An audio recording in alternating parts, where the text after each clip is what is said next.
આજનો કાર્યક્રમ થોડો વિચિત્ર છે. પ્રવચન નથી કરવાનું, પણ પ્રશ્નોત્તરીનો કાર્યક્રમ છે. પ્રશ્નોત્તરીનો કાર્યક્રમ લાભદાયી પણ થઈ શકે છે અને નુકસાનદાયી પણ થઈ શકે છે. પ્રશ્ન એ કોદાળી છે અને કોદાળીથી જેમ જમીનમાં તમે ખોદો તો જમીનમાં પડેલું જે દ્રવ્ય એ દ્રવ્ય તમને પ્રાપ્ત થાય. પણ જો યોગ્ય જગ્યાએ યોગ્ય રીતે ખોદવામાં આવે તો. જો તમારી પાસે ખોદાળી સારી ન હોય, તમારા પ્રશ્નો સારા ન હોય, અને પ્રશ્નો સારા હોય તો ઉત્તર આપનાર સારો ન હોય, અને જો પ્રશ્નોય સારા ન હોય ને ઉત્તર આપનાર પણ સારો ન હોય તો એ પ્રશ્નોમાંથી ઝેર પણ નીકળી શકે છે, વિખવાદ પણ ઊભો થઈ શકે છે. એટલે આ કાર્યક્રમની બે બાજુઓ છે. છતાં આયોજકોએ આ કાર્યક્રમ રાખ્યો છે અને મારી પાસે જે પ્રશ્નો આવ્યા છે એમાંના ઘણા પ્રશ્નો ઘણા સરસ છે. કેટલાક પ્રશ્નો બહુ સામાન્ય છે, કેટલાક પ્રશ્નો એવા પણ છે કે જેને મારે ટાળવા જોઈએ, જવાબ ના આપવો જોઈએ, એવા પણ છે. હું શરૂઆતમાં જ આપની આગળ એક વાત રજૂ કરી દઉં. પ્રત્યેક પ્રશ્નનો સચોટ જવાબ આપવાની મારી કોઈ એ નથી કે હું પ્રત્યેક પ્રશ્નનો સચોટ જવાબ આપીશ જ. હું જે જવાબ આપીશ મારી સમજણ પ્રમાણે, મારા અનુભવો પ્રમાણે, મારી દૃષ્ટિ પ્રમાણે.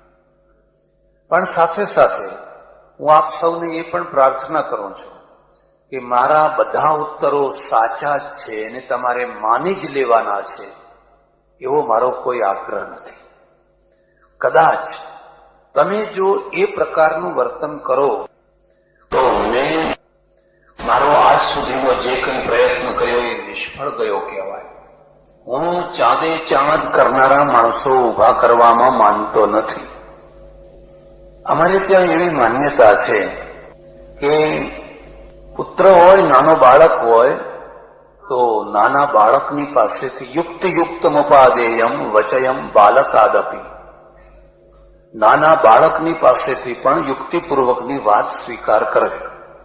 અન્ય તૃણમય ત્યાજ્યમ અપ્યુક્તમ પદ્મયોનિના, પણ સાક્ષાત ઉપરથી બ્રહ્મા આવ્યો હોય અને એ જો બ્રહ્મા યુક્તિ વિનાની વાત કરે તો એનો ત્યાગ કરો. મારી આપને પણ એ ભલામણ છે કે મારા ઉત્તરોમાં કંઈક યુક્તિવાળું હોય, કંઈક કલ્યાણકારી હોય તો તમે એને સ્વીકાર કરજો. માનવ સ્વભાવના કારણે, મારી અલ્પ બુદ્ધિના કારણે મારા ઉત્તરોમાં જે દોષો હોય, જે ત્રુટીઓ હોય, ચારણીથી એને ચારીને કાઢી નાખજો. અને એ પ્રમાણે જો થશે તો હું માનું છું કે આ સભા આપણા સૌના માટે વધારે ઉપયોગી થશે. પ્રશ્નોમાં એટલા બધા પ્રશ્નો છે કે બને ત્યાં સુધી આ સમયમાં એને પૂરા કરવાનો પ્રયત્ન કરીશ. કેટલાક પ્રશ્નો તો લેખ રૂપમાં છે અને હજુ આવે જ જાય છે. હવે ટપાલ નીકળવાનો ટાઈમ પૂરો થઈ ગયો છે એટલે હવે ટપાલ જે નાખશો તો કેટલાક પ્રશ્નો તો લેખ રૂપમાં છે. હવે એ આખા પ્રશ્નો વાંચવા બેસીએ તો ઘણો ટાઈમ લે. ઘણા લોકોએ એક સાથે 10, 15 પ્રશ્નો પૂછ્યા છે. આ બધા છે, બરાબર છે. પહેલો પ્રશ્ન છે અને આ પ્રશ્નો મેં એ રીતે રાખ્યા છે કે જેના પ્રશ્નો જે રીતે આવ્યા એ રીતે મેં ગોઠવ્યા છે. કોઈને પ્રાયોરિટી નથી આપી કે કોઈને પાછળ નથી કાઢ્યા, અને આમાંના કોઈને હું ઓળખતોય નથી.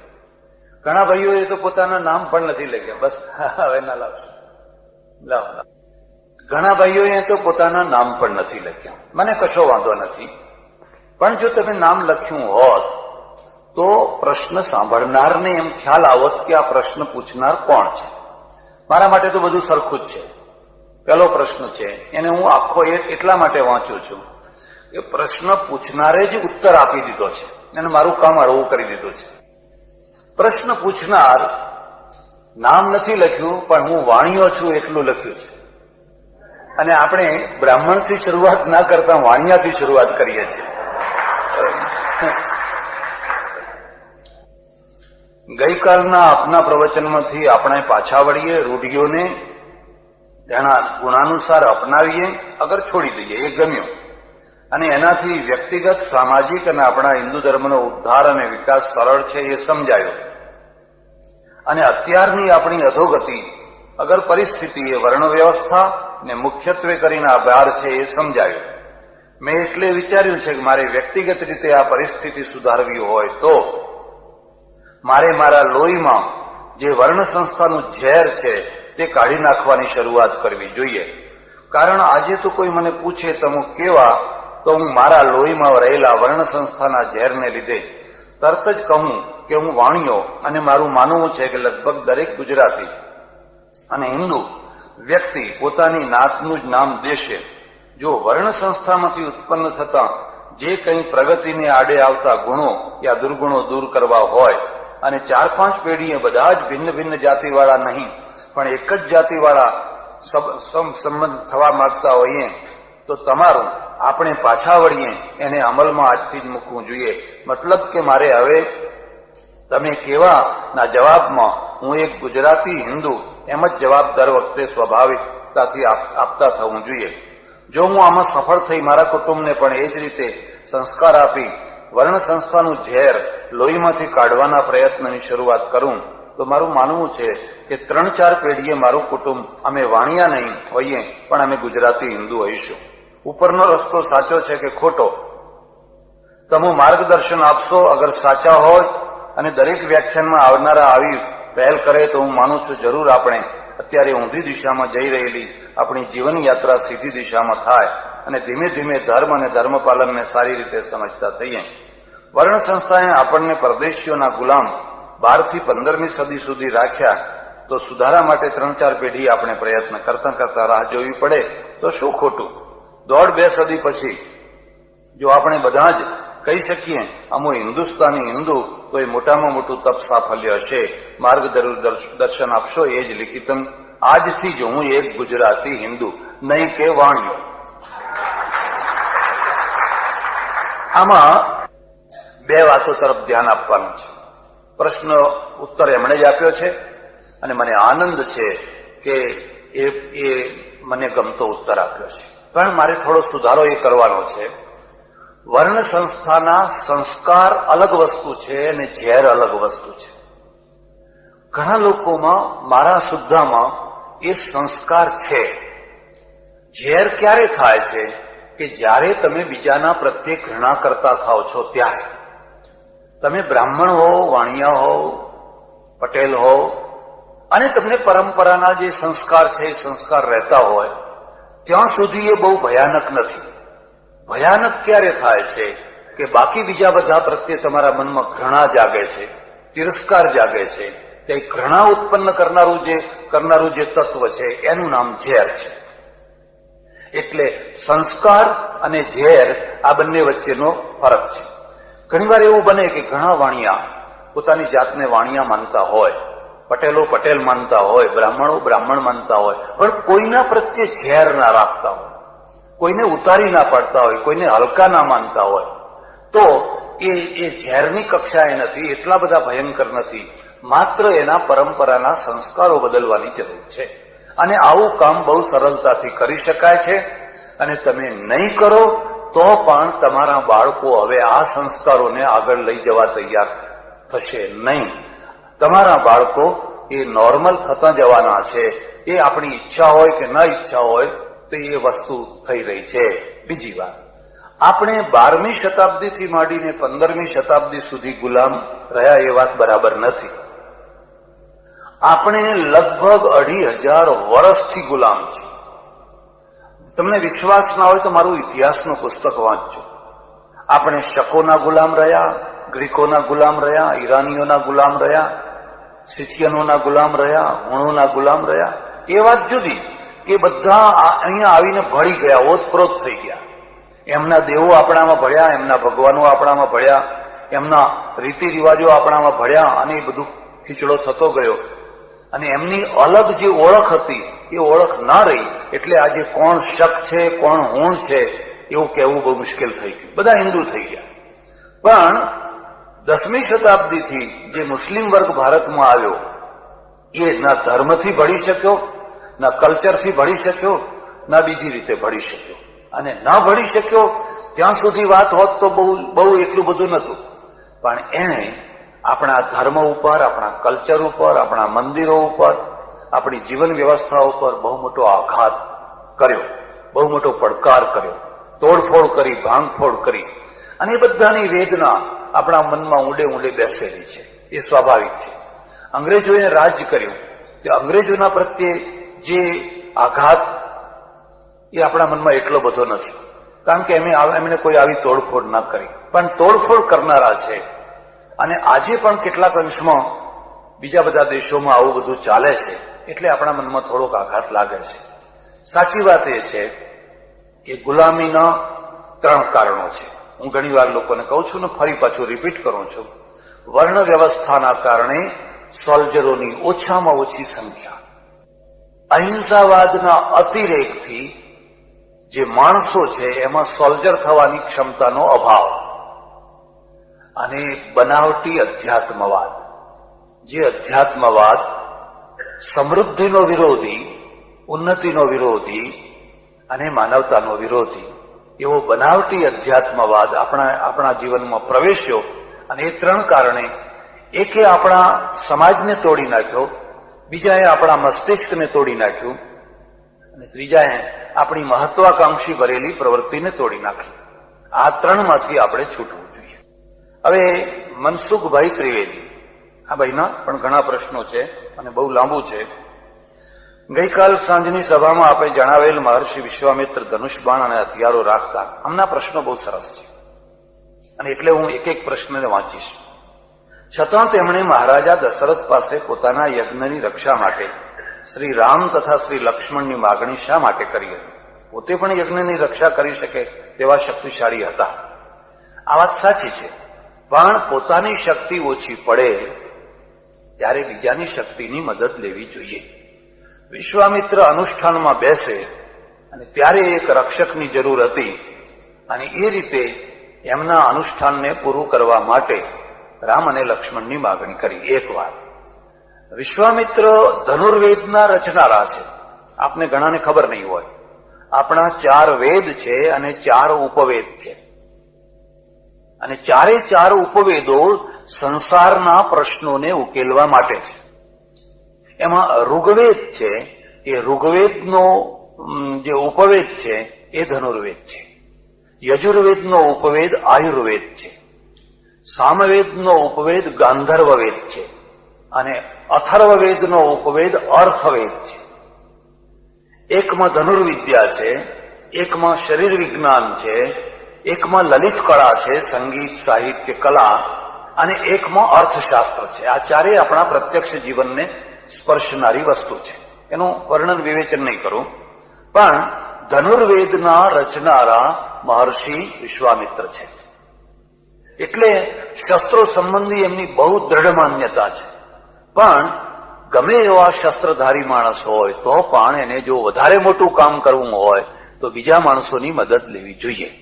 અને એને આજના સંદર્ભમાં તમે એમ કહી શકો કે તમારે કુવૈત ઉપર વિજય મેળવવો હોય તો એકલું અમેરિકા બળવાન હોવા છતાં પણ એ બ્રિટનને ઇન્વોલ્વ કરે, કેનેડાને ઇન્વોલ્વ કરે, બીજા દેશોને ઇન્વોલ્વ કરે, અને બધા ભેગા થઈને આ કામ કરે તો એ સમૂહમાં થયેલું કામ કહેવાય. એટલા માટે રામાયણ કાળમાં તેમજ મહાભારત કાળમાં ઋષિ મુનિઓ તેમજ બ્રાહ્મણો ગૌમાંસ ખાતા હતા ખરા?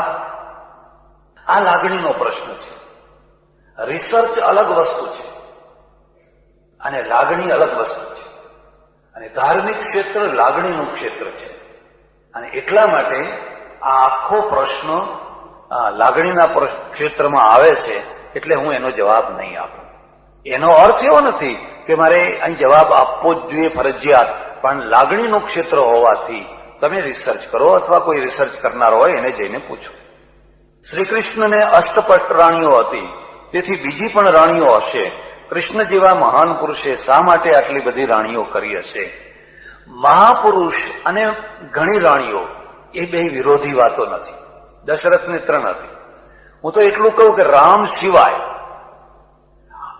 સિવાય હિન્દુ કોડ બિલ પાસ થયું એના પહેલા મુખીઓ 4-4, 5-5 રાણીઓ રાખતા હતા.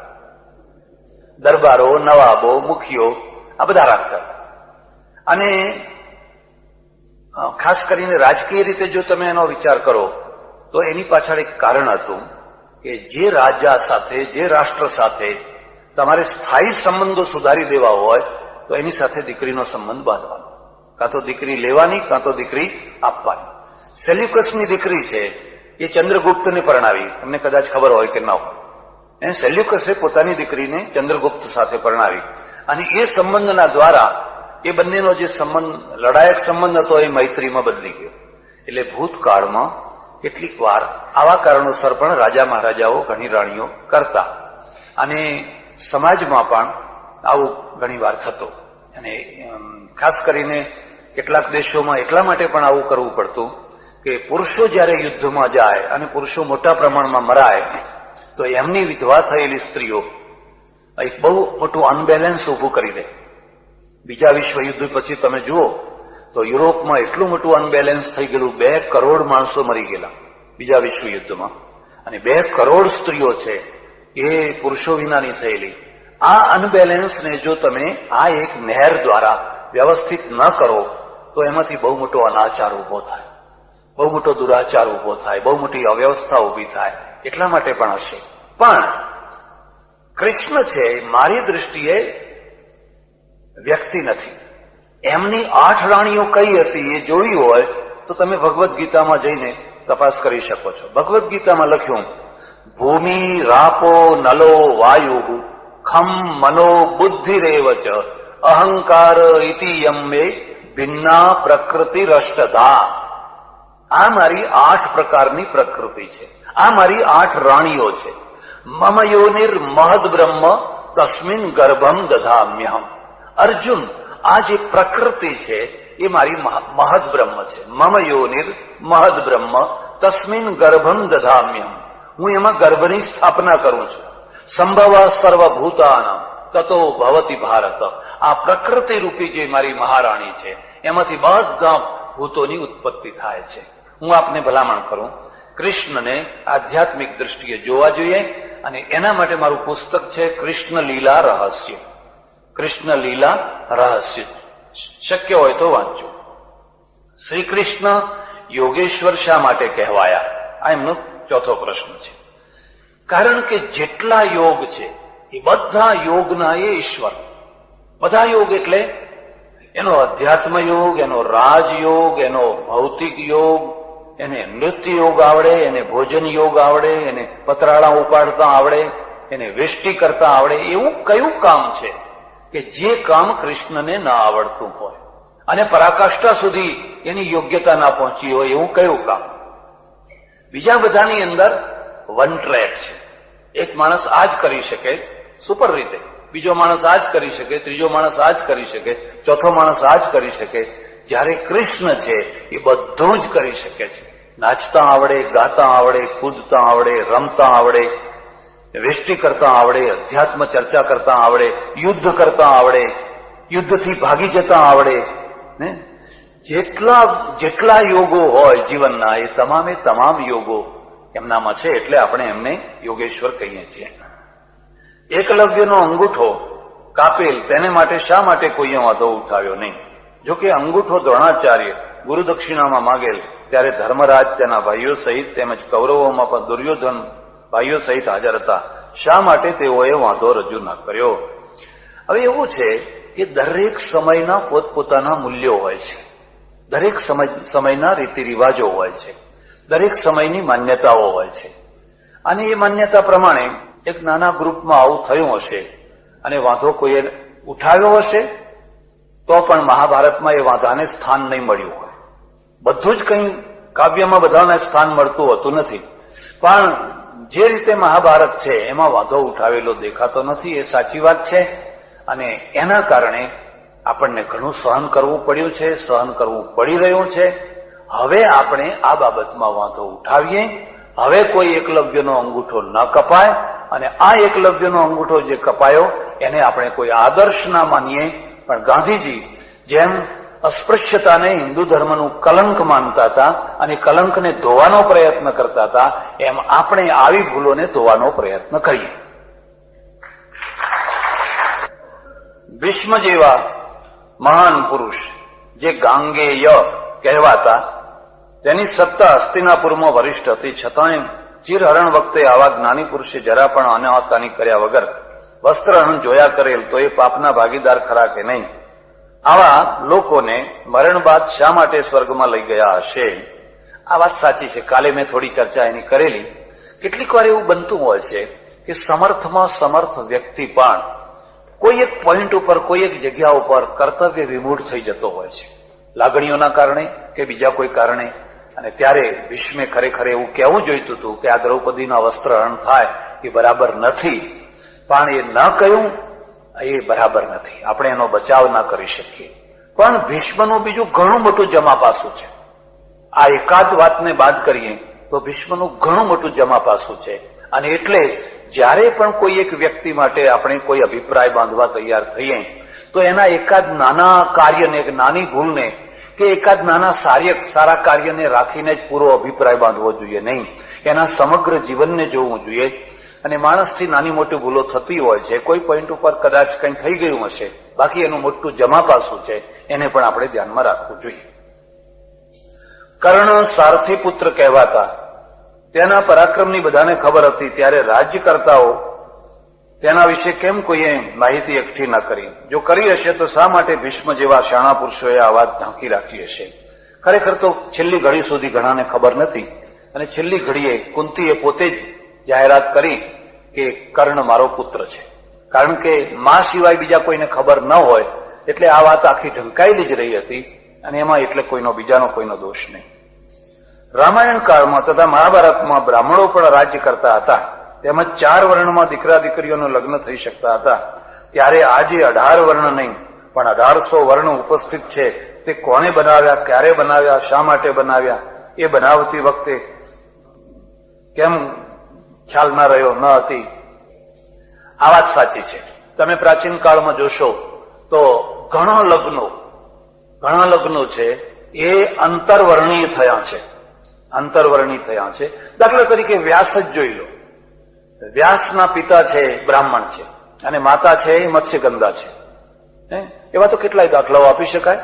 પરશુરામ છે, પરશુરામની મા રેણુકા છે એ ક્ષત્રિય છે અને જમદગ્નિ છે એ બ્રાહ્મણ છે. એટલે આવા તો ઘણા દાખલાઓ હતા.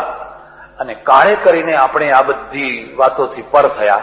દાખલા તરીકે તમારો ભીમ છે એ આ હિડંબાને પરણે છે, અર્જુન નાગકન્યાને પરણે છે.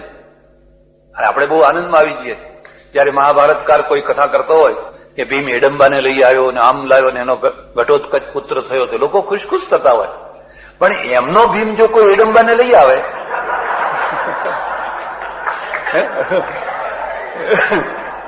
તો એને ઘરમાં ના બેસવા દે.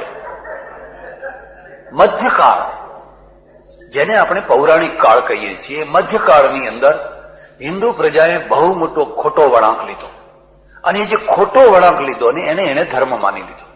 અને એની પીડા આજે આપણે ભોગવી રહ્યા છીએ. એટલે હવે કોઈ ભીમ, કોઈ હિડંબાને લઈ આવે તો ઘરમાં આવવા દેજો, વિરોધ ના કરશો. હિન્દુઓ, હું તો એટલે સુધી કહું કે સમાજ છે એને જો તમારે ઊંચામાં ઊંચો બનાવવો હોય તો પહેલી શરત છે બેટી વ્યવહારની ઉદારતા કેટલી છે. એની બેટી વ્યવહાર છે એ કેટલી ઉદારતાથી એ કેટલી દીકરીઓને લાવી શકે છે, એ મોટામાં મોટી એની સુપર શક્તિ છે. અને જ્યાં એ સંકોચિત થયો એ કૂપ મંડૂક થઈ જશે. હિન્દુઓ અબડાઈ જવું, વટલાઈ જવું વગેરે માને છે. શા માટે માને છે? માણસ હંમેશા સ્વચ્છતાને માનતો આવેલ છે, છતાં હિન્દુઓ હરિજનો વગેરેને અડતા અસ્પૃશ્ય બને છે, ત્યારે મુસલમાન તથા ઇતર વર્ણને અડતા અટકાતા કેમ નથી? આ આપણી બહુ મોટી ભૂલ થઈ ગઈ. અને ઘણા ધર્મગુરુઓએ આપણને ઊંધા રવાડે ચડાવી દીધા. આપણી પાસે પેરેલર 2 ટ્રેકો, 2 માર્ગો હતા. કબીર, નાનક, સંતોના, જે આભડછેટમાં માનતા નતા, એકતામાં માનતા હતા. પણ આપણી પાસે એક બીજો આચાર્યવાદ હતો, જે હંમેશા રૂઢિવાદ ઉપર ચાલનારો વર્ગ હતો, અને એ લોકોએ આ બધા દોષો હિન્દુ પ્રજામાં કૂટી કૂટીને બેસાડ્યા, અને એ બધાના પરિણામે આપણે ઘણું ગુમાવ્યું છે. એટલે હવે એ બધાથી છૂટવું જોઈએ. જે થયું એ થયું, પણ હવે એ બધામાંથી છૂટવું જોઈએ. હિન્દુઓએ જે વાડા ઉભા કર્યા છે તેનો નાશ ક્યારે થશે? જો વાડામાં રહીને પોતાનો સનાતન ધર્મ સાચવવાને શક્તિશાળી બની શકે ખરો, અથવા તો પોતાનો અને ધર્મનો વિનાશ વોડી શકે ખરો? મારું આ જે કાર્ડ છે એડ્રેસ વાળું, એમાં મેં થોડીક વાતો પાછળ લખી છે, અને એમાં એક લખ્યું છે, અમારી પ્રવૃત્તિમાં એક પ્રવૃત્તિ છે સંપ્રદાય મુક્ત ધાર્મિકતા. તમે ધાર્મિક બનો, નાસ્તિક નથી બનાવવા મારે, તમે સાચા ધાર્મિક બનો, પણ સંપ્રદાયોથી છૂટીને. તમારે કોઈ જાત જાતનો ચિત્ર વિચિત્ર ટીલા ટપકા કરવાના. 10, 15, 20 રબારીઓ ભરવાડો જયારે જુદા જુદા 200-500 ઘેટાઓને લઈને એક જગ્યાએથી બીજી જગ્યાએ જતા હોય, તો એકબીજાનું ઘેટું એકબીજામાં ભળી ના જાય અને ગેરસમજ ના થાય, એટલે દરેકના જુદા જુદા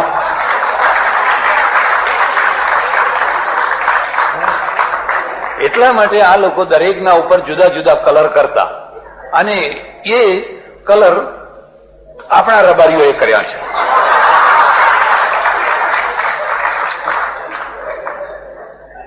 આવી કોઈ જરૂર નહીં, કશી જરૂર નહીં.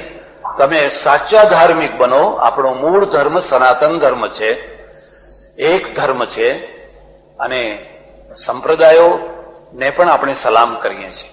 શરત એટલી છે કે જો એ મૂળ ધર્મને લાત ન મારતા હોય તો, જો એ મૂળ ધર્મનો દ્રોહ ન કરતા હોય તો.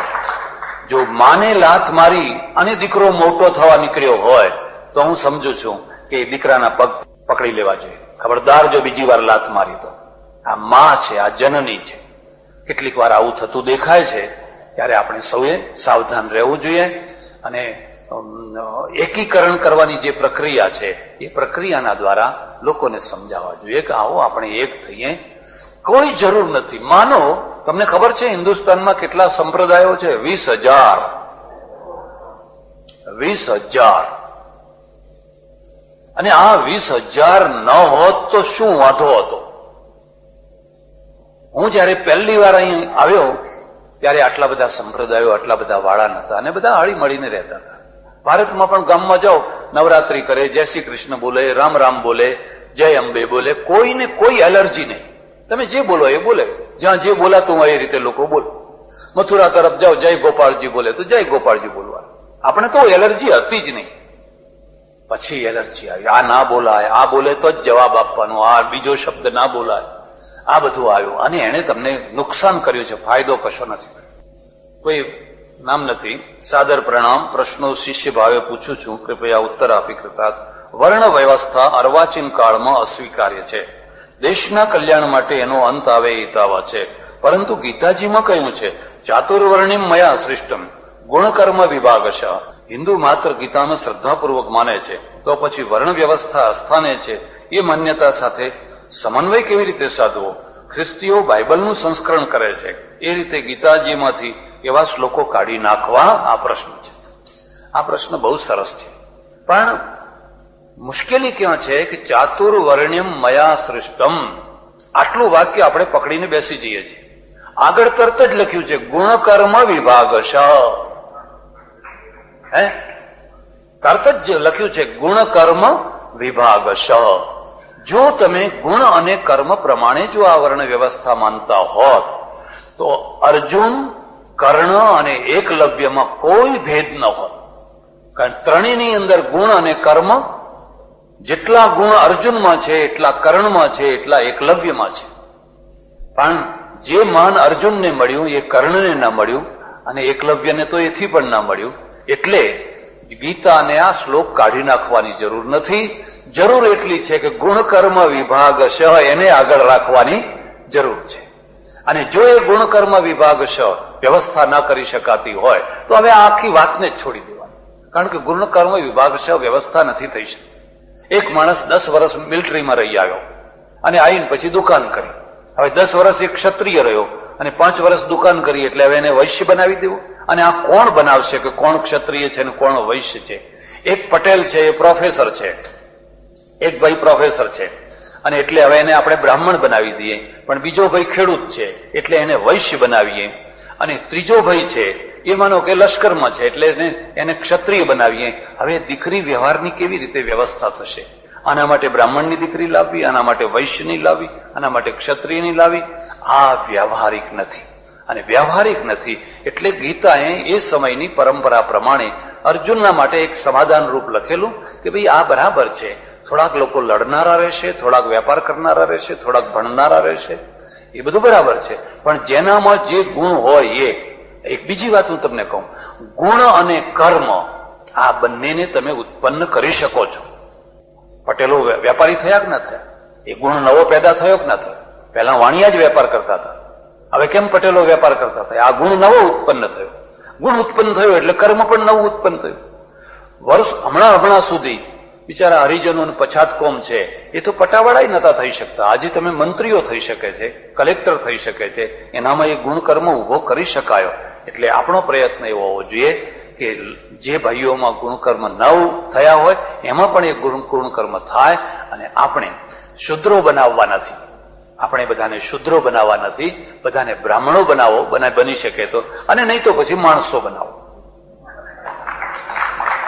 ઇંગ્લેન્ડ બિન સંપ્રદાયી દેશ નથી, છતાં અહીં બધા જ ધર્મો પ્રત્યે સમાન દ્રષ્ટિ છે. અને હવે તો શાળાઓમાં પણ અન્ય ધર્મોનું શિક્ષણ માન્ય છે. ભારતે પોતાને બિન સંપ્રદાયી દેશ તરીકે ઓળખાવી ધર્મને દેશવટો આપ્યો છે. પરિણામે પ્રજા ધર્માભિમુખ બની રહી, ધર્મ વિમુખ એવું એમનો ભાવ છે, બની રહી છે. અને ભ્રષ્ટાચારને માર્ગ વધી રહ્યો છે. શાળાઓમાં હિન્દુ ધર્મનું શિક્ષણ આપવું જોઈએ એમ નથી લાગતું? જરા વાત જુદી છે. ભારતમાં નાસ્તિકતાનો કોઈ પ્રશ્ન નથી, ઓવર ધાર્મિકતાનો પ્રશ્ન છે. હું તો ભગવાનને રોજ પ્રાર્થના કરું કે મારા દેશમાં ધાર્મિકતા એટલે આ ઓવર ધાર્મિકતા ઓછી થાય. ઓહો, સવારથી સાંજ સુધી ટોળાના ટોળા કાં તો નાવા માટે દોડી રહ્યા છે, કાં તો પૂનમ ભરવા માટે દોડી રહ્યા છે, કાં તો સપ્તાહો સાંભળવા દોડી રહ્યા છે. તમે જુઓ, તમે ઘરમાં જઈને જુઓ તો એક આખો રૂમ ભગવાનો માટે સેપરેટ રાખ્યો છે, મોટો રૂમ, અને એમાં કઈ ભગવાનો મૂક્યા છે. અને અમે બધા જેટલા આવીએ ને એટલા પાછા ફોટા આપીને જઈએ. અમારા આપીએ ને અમારા ભગવાનના આપીને. પેલો પાછો શું કરે, એ ફોટા ભેગા પાછા ફોટા મૂક્યા કરે, અને આખું એક મ્યુઝિયમ બનાવી દીધું હોય. મને ઘણી વાર લોકો લઈ જાય, મને કે જો આ અમારું મંદિર, હું તો એમ આશ્ચર્યચકિત થઈ જાઉં. પછી હું કહું કે આ ખરો ભગવાન તો તે અંદર મૂક્યો જ નથી, આટલા બધા ભગવાનો મૂક્યા છે. મને કે ખરો ભગવાન, અમેરિકાની વાત છે, મને કે ખરો ભગવાન, મેં કીધું તારા પાટલુનના ગજવામાં છે ગ્રીન કાર્ડ વચ્ચે. તારું જે ગ્રીન કાર્ડ છે એને તને 100 તોલા સોનામાં ગોઠવી દીધો, નહીં તો તને કોઈ દીકરી આપતું નતું. ભારતનો મોટો પ્રશ્ન નાસ્તિકતાનો નથી, અધાર્મિકતાનો નથી, ઓવર ધાર્મિકતાનો છે. અને આ ઓવર ધાર્મિકતાથી આ આખો દેશ એટલો મોટો પીડાય છે કે વાતમાં હુલ્લડો, અને ઓવર ધાર્મિકતા માત્ર હિન્દુઓમાં નહીં, જૈનોમાં, મુસ્લિમોમાં, તમે બધામાં જોશો. મંદિરો બાંધવા હોય તો લાખો રૂપિયા આપવા લોકો તૈયાર, સંઘો કાઢવા હોય તો લાખો રૂપિયા ખર્ચવા તૈયાર, તમારે બીજું કઈ કુંભ મેળા કરવા હોય તો લાખો રૂપિયા આપવા તૈયાર. ધાર્મિક જ્વર એક પ્રકાર.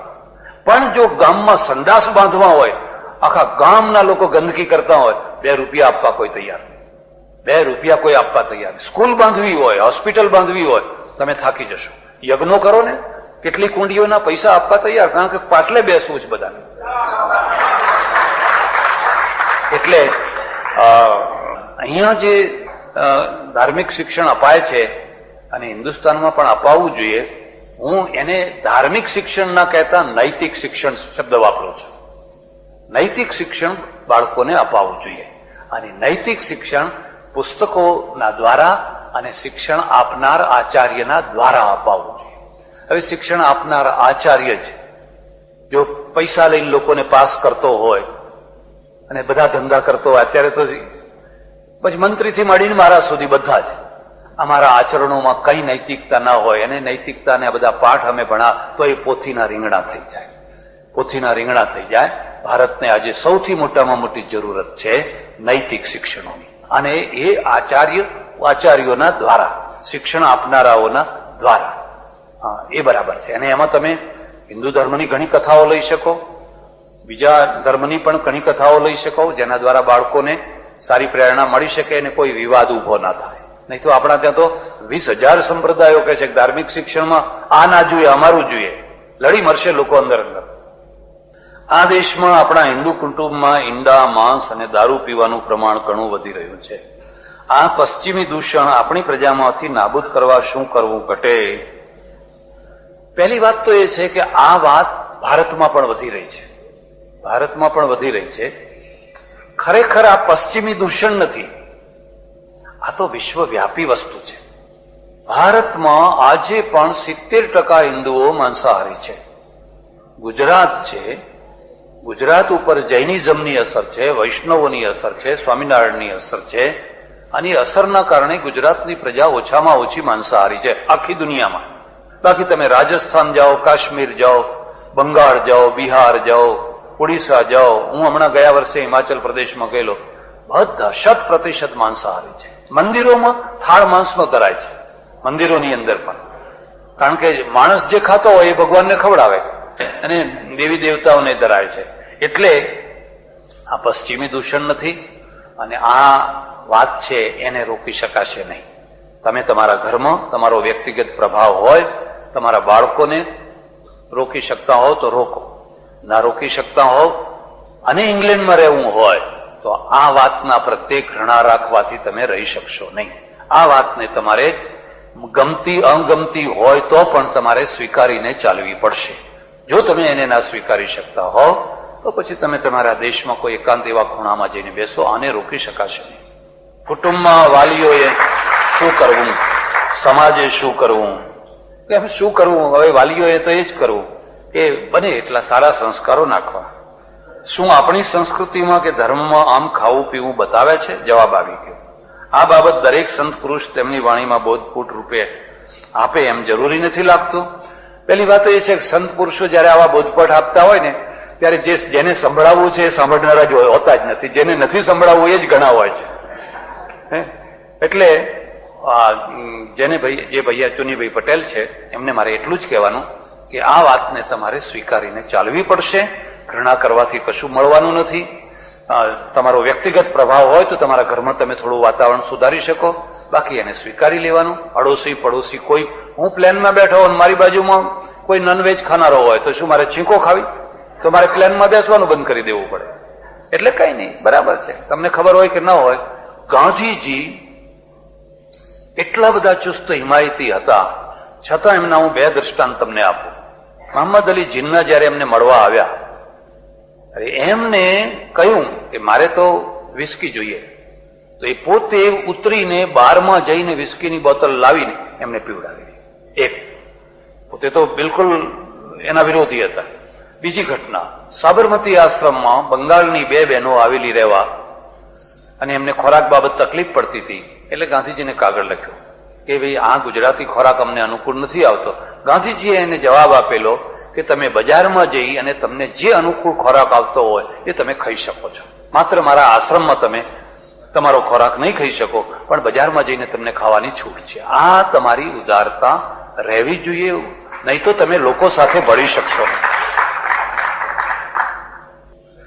બધા ઘણા પ્રશ્નો એક જ માણસો પૂછે તો બીજા માટે પછી જગ્યા ના રહે, કાં તો પછી મારે બહુ ટૂંકામાં કહી દેવું પડે. આંખોની સામે જ હિન્દુ ધર્મના નામે થતી કથાઓ અને પારાયણો જ્યારે ધર્મનું સાંપ્રદાયિક વિભાજન કરી રહેલ દેખાતું હોવા છતાં સમાજના નેતાઓ અને સમાચાર પત્રો નિર્ભયપણે વિરોધ કરવાને બદલે તેવી કથાઓ કે મંદિરોમાં ઉપસ્થિત રહી તેને પુષ્ટિ આપે છે, તેની જાહેરાતો અને સમાચાર છાપે છે, તેવા આગેવાનો અને પત્રકારોને આપની શું સલાહ? નહીં, આવી રીતે આ ના વિચારી શકાય. આ આપણા ત્યાં ધાર્મિક સ્વતંત્રતા છે, અને ધાર્મિક સ્વતંત્રતા હોવાના કારણે 20,000 સંપ્રદાયો બન્યા છે. આ એક પ્રકારની ડેમોક્રેસી છે. એ લાચારી ભરી હોય તો લાચારી ભરી કહી શકાય, પણ આપણા ત્યાં છૂટ છે. એનું એક જમા પાસું એ છે કે આટલા બધા સંપ્રદાયો હોવા છતાં પણ આપણે અંદર અંદર લડી મરતા નથી, ખૂન ખરાબો કરતા નથી. વૈષ્ણવ હોય કે સ્વામિનારાયણ હોય કે જૈન હોય કે ફલાણા હોય, સાથે બેસીએ છીએ. થોડીક એલર્જીઓ હવે આવવા માંડી છે, પણ એ થોડા પૂરતી, એટલી બધી નહીં. જ્યારે બીજા ધર્મોએ તો ધર્મના નામે એટલું મોટું લોહી વહાવ્યું છે કે એની તમે યુરોપમાં 3000 યુદ્ધો થયા ધર્મના નામે. તમે આખો ક્રુસેડોનો ઇતિહાસ તમે જુઓ તો લોહીથી ખરડાયેલો છે. ત્યારે આ બધી પ્રવૃત્તિઓને તમે, કોઈ ડિક્ટેટર નથી કે તમે સીધા ચાલીને રોકી શકો કે અટકાવી શકો. અને દરેકને પેપર ચલાવવાના હોય, પેપરવાળાને જાહેર ખબર જોઈએ, અને જાહેર ખબર જ્યાં મળતી હોય ત્યાં અંતે તો પેટ છે એ સૌને પકડીને બેઠું હોય છે. હવે બીજા જે પ્રશ્નો છે એમાંથી એક પ્રશ્ન લો. સાંભળ્યું છે કે નાથુરામ ગોડસેની છેલ્લી ઈચ્છા હતી કે જ્યાં સુધી હિન્દુ સામ્રાજ્યની સીમાઓ પશ્ચિમે અફઘાનિસ્તાન અને પૂર્વે બ્રહ્મદેશ સુધી એક થઈ ન પ્રસરે ત્યાં સુધી તેની અસ્થિને ક્યાંય પધરાવવી નહીં. નાથુરામની આ ઈચ્છાને આપનો કેટલો ટેકો? આ સ્વપ્ન છે, શક્યતા જુદી છે. શક્યતા એ છે કે અત્યારે ભારતની જે સીમાઓ છે એટલી સીમાઓ ટકી રહે તોય ઘણું થઈ. તમે સીમા વધારવાની વાત કરો, કોને ના ગમે, પણ સાથે સાથે કદી તમારી જાત ઉપર જોયું કે તમારા સીમાડા વધારવાની તમારી ક્ષમતા છે, તમારું સ્વરૂપ છે કે તમારા સીમાડા ઘટે એવી પરિસ્થિતિ છે? નાથુરામ ગોડસે જે સ્વપ્ન સેવ્યું હોય એ સેવ્યું હોય. આપણી ફરજ છે કે આપણે આપણા જે અત્યારના સીમાડા છે એટલા સીમાડાની પણ આપણે રક્ષા કરીએ. અને જ્યારે તમે અફઘાનિસ્તાન સુધી પહોંચવા માંગો છો એનો સીધો અર્થ એ થાય કે તમે એટેક કરવા માંગો છો. જો એવા જ સ્વપ્ન પાકિસ્તાનમાં બેઠેલો માણસ સેવે કે જ્યાં સુધી તાજમહાલ ઉપર આપણો ઝંડો ન ફરકે, જ્યાં સુધી અજમેર ઉપર આપણો ઝંડો ન ફરકે, તો શું પરિણામ આવે? આવી સ્વપ્નની વાતોમાં રાચવાની જરૂર નથી. જે વાસ્તવિકતા છે ને જે વ્યવહાર છે એમાં રાચવું. પુરાણોએ ઉપનિષદ જ્ઞાન આપને બદલે હિન્દુ પ્રજાને વહેમવાદી બનાવી, હિન્દુ પ્રજાને દુર્બળ બનાવી છે એવું મારું માનવું છે. એ પુરાણોની હોળી થવી જોઈએ. આટલો બધો કટુ શબ્દ વાપરવાની જરૂર નથી, પણ એટલું કરી શકાય કે એમાંથી પ્રજાને છોડાવવી જોઈએ. પ્રજા જાગૃત બને અને તુલના કરે કે જો તમારે આજે પણ ગૌરવભરી વ્યવસ્થા જોઈતી હોય તો તમારે રિવર્સ ઉપનિષદમાં, વેદોમાં જવું જોઈએ. આ પૌરાણિક વ્યવસ્થા અંધાધૂંધીમાં ફેંકી દીધી છે આપણને, અને વધારે ફેંકશે માટે એમાંથી છૂટવું જોઈએ. પીસી પટેલ, વિશ્વ શાંતિ સ્થાપવા માટે આ દેશમાં હોમાત્મક યજ્ઞ કરવામાં આવવાનો છે, તો શું આવા યજ્ઞોની ખરેખર વિશ્વમાં શાંતિ થાય છે ખરી? ભારતમાં સૌથી વધુ કાશ્મીરમાં અશાંતિ છે, તો પછી ત્યાં કેમ કરવામાં આવતો નથી અને આ દેશમાં કેમ યજ્ઞ કરવામાં આવે છે?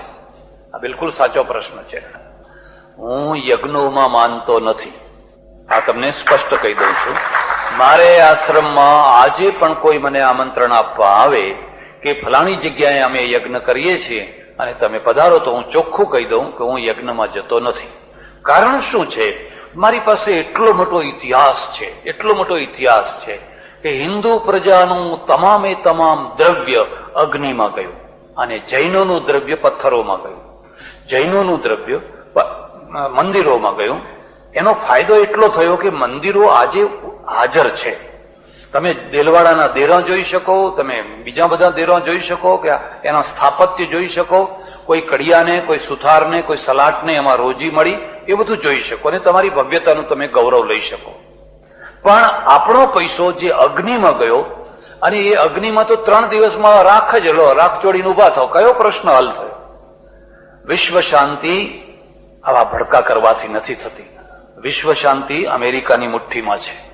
પહેલા અમેરિકા અને રશિયાની મુઠ્ઠીમાં હતી, હવે એકલા અમેરિકાની મુઠ્ઠીમાં છે. અને તમારે જો કાશ્મીરની શાંતિ કરવી હોય કે પંજાબની શાંતિ કરવી હોય તો એનો પણ રસ્તો એ છે કે તમે ધરાતલ ઉપર ચાલો ને વાસ્તવિકતાથી. તમને જો ખબર હોય તો કેટલાક વર્ષો પહેલા શિહોરમાં એક બહુ મોટો યજ્ઞ થયેલો ચારીએ, અને દરેક એવો દાવો કરે કે યુધિષ્ઠિર પછી આવો યજ્ઞ કોઈએ કર્યો જ નથી, આ અમે જ પહેલો કરીએ છીએ. અને યુધિષ્ઠિરના યજ્ઞની વાત કરવા બેસું તો તમારી આંખ ઉઘડી જાય. મહાભારતમાં એટલું લખેલું છે, પણ આજે હું વિષયાંતર કરવા નથી માંગતો. એ શિહોરના યજ્ઞમાં દુલાભાયા કાગ ગયેલા, કાઠિયાવાડના, અને દુલાભાયા કાગે આ હજારો ભડકા જોયા અને એમાંથી જે કવિતા બનાવી એ હું તમને સંભળાવી દઉં છું.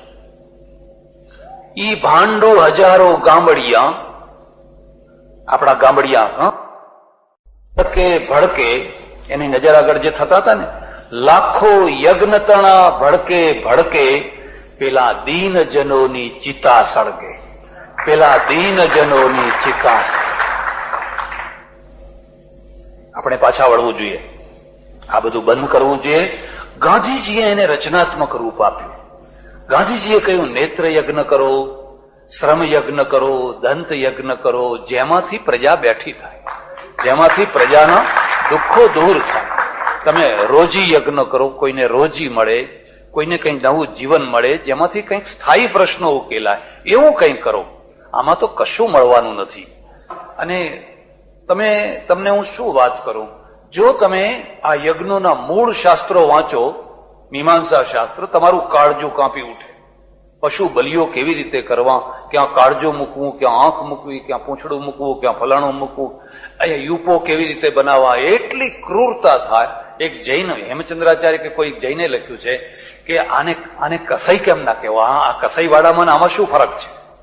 આમાંથી આપણે છૂટવું જોઈએ. ધાર્મિક વિધિઓ, ધાર્મિક આયોજનો એટલા કરવા જોઈએ જેના કારણે તમારી ઉપાસનાને ટેકો મળે, જેના કારણે સમાજ બળવાન બને અને સમાજની લક્ષ્મીનો દુરુપયોગ ના થાય, એવા કરવા જોઈએ. પણ જ્યાં સમાજની લક્ષ્મીનો માત્ર દુરુપયોગ જ થવાનો હોય અને બદલામાં કશું ના મળવાનું હોય, તો એવા આયોજનોથી દૂર રહેવું જોઈએ. છેલ્લી વાત કહી દઉં, મોટા ભાગે આવા આયોજનો પૈસા ભેગા કરવા માટે થતા હોય છે, કારણ કે એમાંય કોમર્શિયલ જ છે. લોકોને દોવો, એમાંય ગુજરાતીઓને ને ગુજરાતીઓમાંય પટેલોને પાટલે બેસાડો, અને પાટલે બેસાડો એટલે એવી રીતે બેસાડો કે ખેતર વેચીને પાટલે બેસે પાછું. એટલા માટે બેસે કે પેલાને નથી બેસવા દેવો, એટલા માટે બેસે. પેલો એનો ગામનો જે બીજો બેસવાનો હોય, આમાં કશું હું એમાં સંમત નથી. ખખડધજ બાબરી મસ્જિદ તોડી પાડી તો સરકાર તથા મુસ્લિમો તરફથી કેટલો બધો ઉહાપો કરવામાં આવ્યો, પરંતુ કાશ્મીરમાં કેટલાય મંદિરો મુસ્લિમોએ તોડી નાખ્યા, ત્યારે સરકારે કેમ કંઈ કર્યું નહીં? રમેશભાઈ પટેલ. પહેલી વાત તો એ છે કે આટલી મોટી સભાની અંદર હું સ્પષ્ટ કરું છું કે આ ઇમારતને તોડી પાડી એમાં હું પહેલાય સંમત નહોતો અને આજે પણ સંમત નથી. આ ઐતિહાસિક ભૂલ થઈ છે, આ બહુ મોટી ઐતિહાસિક ભૂલ થઈ છે. અને જે હેતુને, જે લક્ષ્ય માટે એ તોડી પાડવામાં આવી છે, એ ઉલટું લક્ષ્ય ઉલટું થયું છે. એ તોડી પાડ્યા પછી હિન્દુઓ દુર્બળ બન્યા છે, મુસ્લિમો બળવાન બન્યા છે, અને મુસ્લિમો ઉલટા વધારે બળવાન બન્યા છે, અને તોડી પાડનારા પોતે પણ વધારે દુર્બળ બન્યા છે. આવી ઇમોશનલ લાગણીઓ રાખીને આવા કાર્યો ન કરવા જોઈએ. દેશને આજે સૌથી મોટો પ્રશ્ન રોજીરોટીનો આર્થિક પ્રશ્ન છે, દેશ સમૃદ્ધ કેવી રીતે બને એ પ્રશ્ન છે. ત્યારે આવા પ્રશ્નો ઉભા કરી અને એમાં રાજકારણ મૂકી અને પ્રજાને વલોવી નાખવી એ બરાબર નથી. મંદિરો તમારા તૂટ્યા, તમને કેટલા બાંગ્લાદેશમાં તૂટ્યા, પાકિસ્તાનમાં તૂટ્યા, કાશ્મીરમાં તૂટ્યા, અમારે ચરોતરમાંય તૂટ્યા. બીજે તો બધી જવા દો, પણ ચરોતરમાંય તૂટ્યા. અને તમે કશું ન કરી શક્યા. ના સરકારે કંઈ કર્યું કે બીજા કોઈએ ના કર્યું. સરકારે એટલા માટે ના કર્યું કે સરકાર પોતે જ રક્ષણાત્મક વ્યૂહમાં આવી ગઈ. એના ઉપર આરબ દેશોનો દબાવ, બીજા દેશોનો દબાવ, બોલો આ શું કરો છો, નહીં તો તમારા બધા નોકરિયાતોને દેશમાં તગડી મૂકીએ છીએ. ભારતના કેટલા મજૂરો, કારીગરો, સુથારો, ફલાણા આરબ દેશોની અંદર હજારો લાખોની સંખ્યામાં છે, અને એ બધાને અમે આરબ દેશોની અંદર હજારો લાખોની સંખ્યામાં છે, અને એ બધાને અમે 3 દિવસની અંદર બધાને કાઢીને ફેંકી. સરકારના ઉપર ઘણા દબાણો આવ્યા, દેશના બહારના બધા જાતના. અને બીજો પ્રશ્ન પણ હતો કે આ 2 કોમો જો સળગતી હોડીઓ ઉભી કરી દે તો આ દેશને સંભાળવો કેવી રીતે? આગ લગાડવી સરળ છે, એને સંભાળીને તમે જુઓ છો એના પછી કેટલા બોમ્બ વિસ્ફોટ થયા, અને 2 બોમ્બ વિસ્ફોટને હજુ પણ થાય છે, પહોંચી શકાતું નથી. એટલે આ વાતમાં હિન્દુઓએ બોધપાઠ લેવો જોઈએ. તમારા પ્રશ્નોને ઉકેલવા માટે મુત્સદ્દીગીરીની જરૂર છે, લાગણી વેડાની નહીં. હું ઈચ્છું છું કે આ પ્રશ્ન ઉકેલાય, પણ મુત્સદ્દીગીરીથી ઉકેલાય, લાગણી વેડાથી નહીં. તમે હો કરીને ટોળું ઊભું કરી અને એક હોબાળો તો કરી શકો છો, પણ તમે પાછળની પરિસ્થિતિને નહીં પહોંચી શકો. નર્મદા યોજનાના સરદાર સરોવરની ઊંચાઈ બારામાં પર્યાવરણીઓ જે વિરોધ કરી રહ્યા છે, તેમાં સાચું શું છે? નિયત કરેલી ઊંચાઈ બંધની રાખવાથી વધુ નુકસાન ભોગવવું પડે તેમ છે કે પછી વિરોધ કરવાની પાછળ પ્રાદેશિક દ્વેષ ભાવ છે? મેં એક પુસ્તક લખ્યું છે, ત્યાં મળતું પણ હશે, કદાચ તમારી ઈચ્છા હોય તો વાંચજો. બાબા આમટે ને ઉત્તર. કારણ કે નર્મદામાં મેં રસ લીધેલો, સક્રિય ભાગ પણ લીધેલો. નર્મદા બંધ ભારતમાં અત્યાર સુધી બંધાયેલા બધા બંધોમાં ઓછામાં ઓછી જમીન ડૂબાડે છે. તમે ભાખડા, હીરાકુંડ, નાગાર્જુન કે બીજા બધા બંધો છે, એ બંધોમાં જે પાણી ભરાયું એની તુલનામાં નર્મદા એટલે સરદાર સરોવર ઓછામાં ઓછું પાણી, ઓછામાં ઓછી જમીન ડૂબાડે છે. અને એનું કારણ શું છે કે આખો બંધ પાઘડી બને છે, રકાબીન ટાઈપ નથી, પણ આખો બંધ નવાગામથી સરદાર સરોવરથી માંડીને 110 કિલોમીટર સુધી લાંબો. એટલે નદી એ જ પાણી ભરવાની જગ્યા બને છે. નદીના બે કાંઠે કોઈ જગ્યાએ 1 કિલોમીટર, કોઈ જગ્યાએ 2 કિલોમીટર, કોઈ જગ્યાએ 3 કિલોમીટર, થોડી એવી જગ્યા છે જ્યાં 14 કિલોમીટર સુધી પાણી ભરાય છે. 14 કિલોમીટરથી વધારે કોઈ જગ્યાએ પાણી ભરાતું નથી. એટલે નર્મદા સાગર છે, નર્મદા બંધ, સરદાર સરોવર છે, એ પાઘડી બને છે અને એ ઓછામાં ઓછી જગ્યા રોકે છે. પાણી અને 18 લાખ હેક્ટર જમીનના પિયતની દ્રષ્ટિએ એ ઓછામાં ઓછા વિસ્થાપિતો કરે છે. કારણ કે મોટી મોટી જમીન તો નર્મદાની પોતાની તળની આવી જાય છે. પણ આ બંધની સાથે કેટલાક લોકો એવી ખઈ ખપૂચીને મંડ્યા છે, એટલો મોટો વિરોધ કરવા માટે એટલી મોટી લોબીઓ ઊભી કરી છે, અને એ લોબીઓ પ્રજાને ગુમરાહ કરે છે. એક જ દાખલો હું તમને આપું કે નર્મદા સરોવર ભરાવાથી પર્યાવરણને હાનિ થશે. પાણી ભરાવાથી પર્યાવરણને શું હાનિ થવાની હતી? હું હમણાં અમેરિકામાં હતો, અને અમેરિકામાં મિનિયાપોલિસ એટલે મિનિસોટા જે સ્ટેટ છે, મિનિસોટા, અને મિનિસોટામાં 10,000 સરોવરો છે. એ લેક સ્ટેટ કહેવાય છે. 10,000. અને એ બધા એટલા મોટા મોટા કે ઘણામાં તો સ્ટીમરો ચાલે છે, એવા મોટા મોટા છે. એના કારણે મિનિસોટાનું પર્યાવરણ બગડ્યું. ઉલટું પર્યાવરણ સુધરે છે. નદીના કિનારે, તળાવના કિનારે જાણે આપોઆપ વૃક્ષો ઉગ્યા હોય તો ઉલટું પર્યાવરણ સુધરે છે, પર્યાવરણ બગડતું નથી. વિસ્થાપિતો માટે આજ સુધીના તમામ વિસ્થાપિતોને જે કંઈ આપી શકાય એનાથી વધારેમાં વધારે આ યોજનામાં આપવામાં આવ્યું છે. 5 એકર જમીન, રહેવાને મકાન, સ્કૂલ, દવાખાનું વગેરે વગેરે બધી સગવડો. પણ આ યોજનાના પાછળ ભારતના કેટલાક માણસો, અને કેટલાક માણસોમાં મુખ્યતઃ 2 લોબીઓ કામ કરે છે.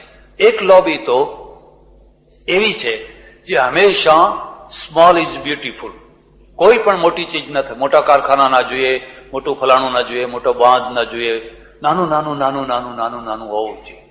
અને એ એક લોબી કામ કરે છે, જેના સાથે ગાંધીજીનું અર્થતંત્ર સંકળાયેલું છે, અને ગાંધીજીનો સાચો કે ખોટો એ ઉપયોગ કરે છે.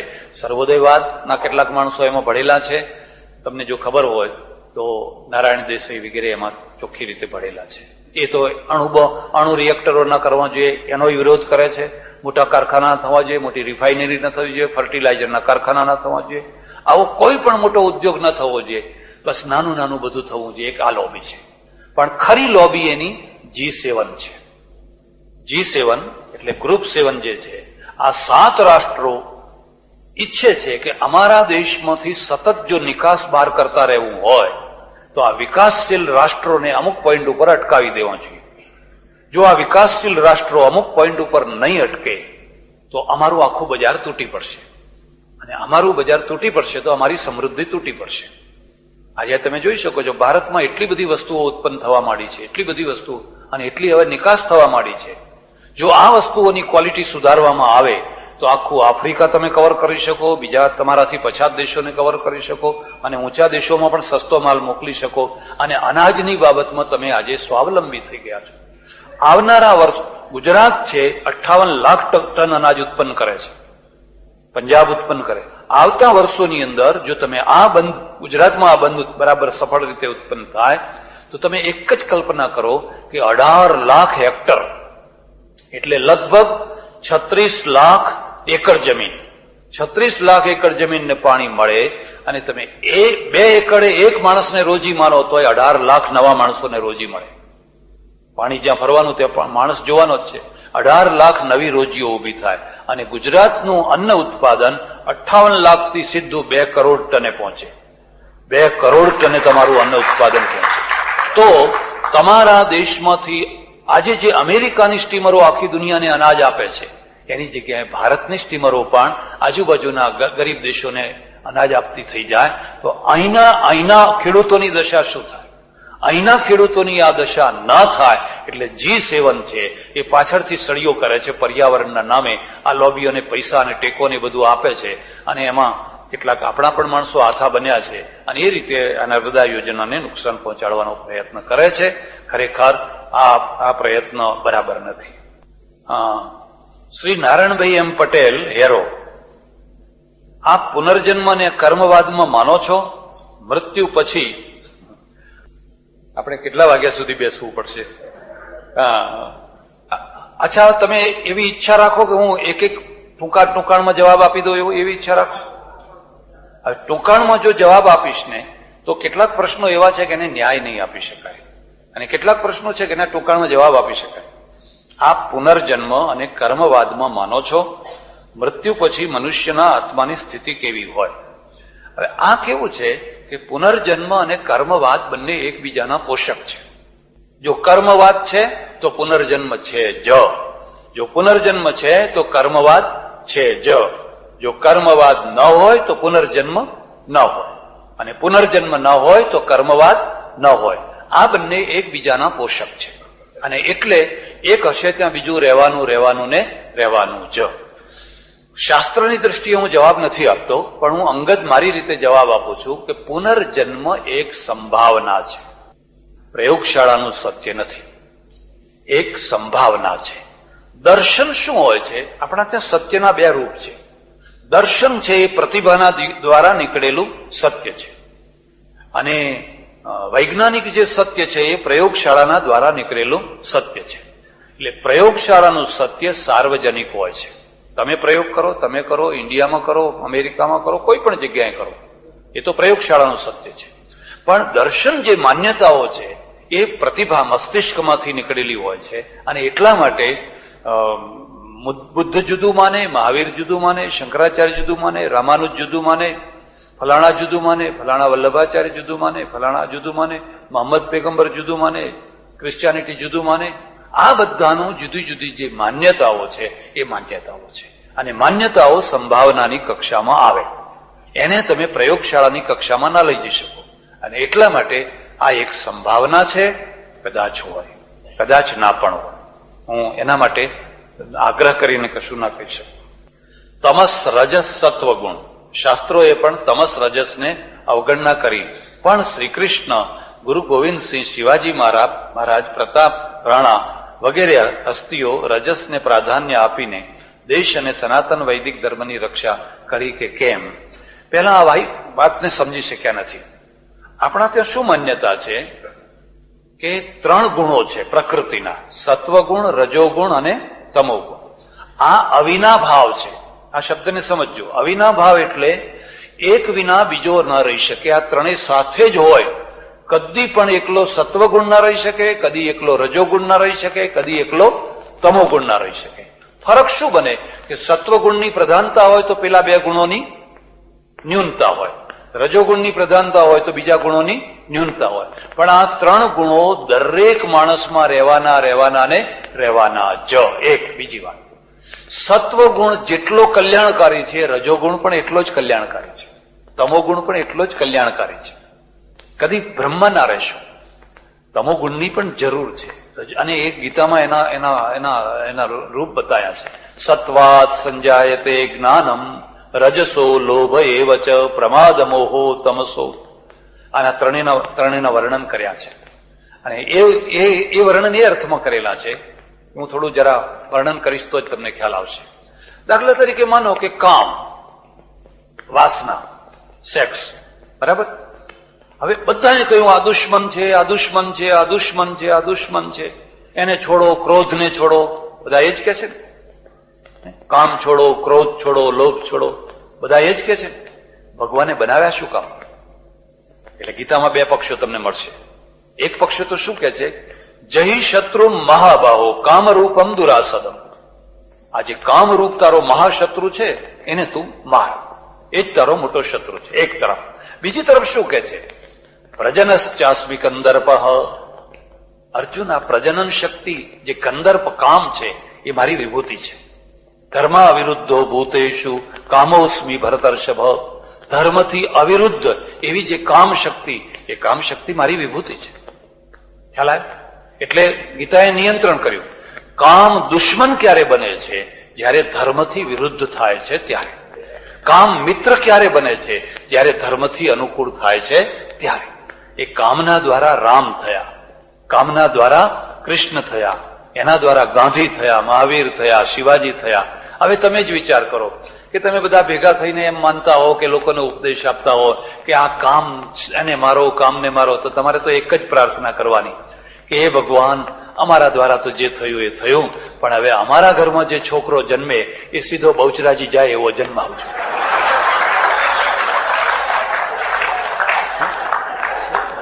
કેવી વાત છે! આખું થિંકિંગ છે ને એને વન વે બનાવી દીધું. અરે કામ મોટો મિત્ર છે, જેનામાં એ શક્તિ નથી હોતી એ કેટલો દુઃખી માણસ હોય છે. અને એક બીજી વાત હું તમને કહું, તમે રિસર્ચ કરજો. કામ વિનાનો માણસ એટલે આપણા ત્યાં જેને ફાતડા કહીએ છીએ ને, કદી મહાપુરુષ, કોઈ મહાપુરુષ થયો એમાંથી? કોઈ એક મહાપુરુષ થયો હોય તો મને તમે બતાવજો. એ તો ઉર્જા છે, એ તો મોટી ઉર્જા છે. તમે એના દુશ્મન ન બનો, એને તમારો દુશ્મન ન બનો. એમ ક્રોધ પણ જરૂરી છે. ક્રોધ પણ અમારે વેદમાં લખ્યું છે, મન્યુ રસી મન્યુમયી ધ્યેયમ. હે પરમેશ્વર, તું મન્યુ છે. ક્રોધ રૂપ પણ ઘેર જઈને કરતા નહીં પાછા. પ્રાર્થના કરી છે, તું મન્યુ છે, મન્યુમયી ધ્યેયમ. તું મને ક્રોધ રૂપ બનાવ. હું મારો દાખલો આપું. મને ઘણી વાર ક્રોધ થાય છે અને એના એક બે દાખલા તમને આપો. હું ઊંઝા બાયપાસ રોડ થી જતો હતો, મારી ગાડી ડ્રાઈવર ચલાવે, હું પાછળ બેઠેલો. હવે આજે આગળ એક ટ્રક જાય, અને પંજાબ કે હરિયાણાની ટ્રક, અને સામેથી એક કોલેજની છોકરી કંઈક ચોપડી અમુક ઘડી રાખીને વાંચતી વાંચતી આવે રોડથી નીચે. એટલે એનું ધ્યાન પુસ્તકમાં, કોલેજ જતી હશે. આ ડ્રાઈવરે જાણી કરીને ટ્રકને નીચે ઉતારી, અને નીચે ઉતારીને પેલી છોકરીના નજીક જઈ એના ગળા ઉપર હાથ, કઈ ગાલ ઉપર હાથ મૂકી અને હસીને પછી આગળ ચલાવી દીધી. પેલી છોકરી તો ગભરાઈ ગઈ. મેં પાછળ બેઠા બેઠા આ જોયું. મેં જોયું એટલે મેં ડ્રાઈવરને કહ્યું, તું ઓવરટેક કર. ઓવરટેક કરીને ગાડી આડી ઉભી રાખે. એટલે ડ્રાઈવર સારો માણસ, એને આગળ જતા જ્યાં જગ્યા મળી ત્યાં ઓવરટેક કર્યો. ઓવરટેક કરીને ગાડી થોડી આગળ ઉભી રાખી દીધી. એટલે પેલા ટ્રક ઉભી રાખી. હું ગાડીમાંથી ઉતર્યો અને એવા હનુમાન ચડેલા ને તો એનો કોલર પકડીને ખેંચ્યો નીચે, અને પેલો ધ્રુજવા માંડ્યો. એને ભય કે હમણાં જો માણસો ભેગા થઈ ગયા મને પીખી નાખશે. મારે એને મારવો નતો કે મરાવો નતો. સ્વામીજી, આપ કભી નહીં કरूंगा, આપ કભી નહીં કरूंगा, इस बार मुझे छोड़ दो. હવે આ ક્રોધ જરૂરી હતો કે નહીં? અને હું એમ કહું કે શાંતમ પાપમ, શાંતમ પાપમ, શાંતમ પાપમ. તો અમુક ટાઈમે તો તમને ઉગ્રતા થવી જ જોઈએ. એ ઉગ્રતા રામ છે, સમુદ્ર માર્ગ નથી આપતો. પ્રાર્થના કરી, ફલાણું કર્યું, બધું કર્યું, અને જયારે જગ્યા ના આપી એટલે રામે પર ધનુષ બાણ ચડાવ્યું ના ચડાવ્યું. આ છે એ મન્યુ છે. ન્યાયની સ્થાપના માટે, સત્યની સ્થાપના માટે જ્યારે તમે ઉગ્ર બનો છો ત્યારે તમારા અંદર પરાક્રમ પેદા થાય છે. અને એ પરાક્રમ છે એ ક્રોધના મૂળમાંથી, મન્યુના મૂળમાંથી આવતું હોય છે. એટલે જરૂરી છે. એવો લોભ પણ જરૂરી છે. લોભ પણ જરૂરી છે.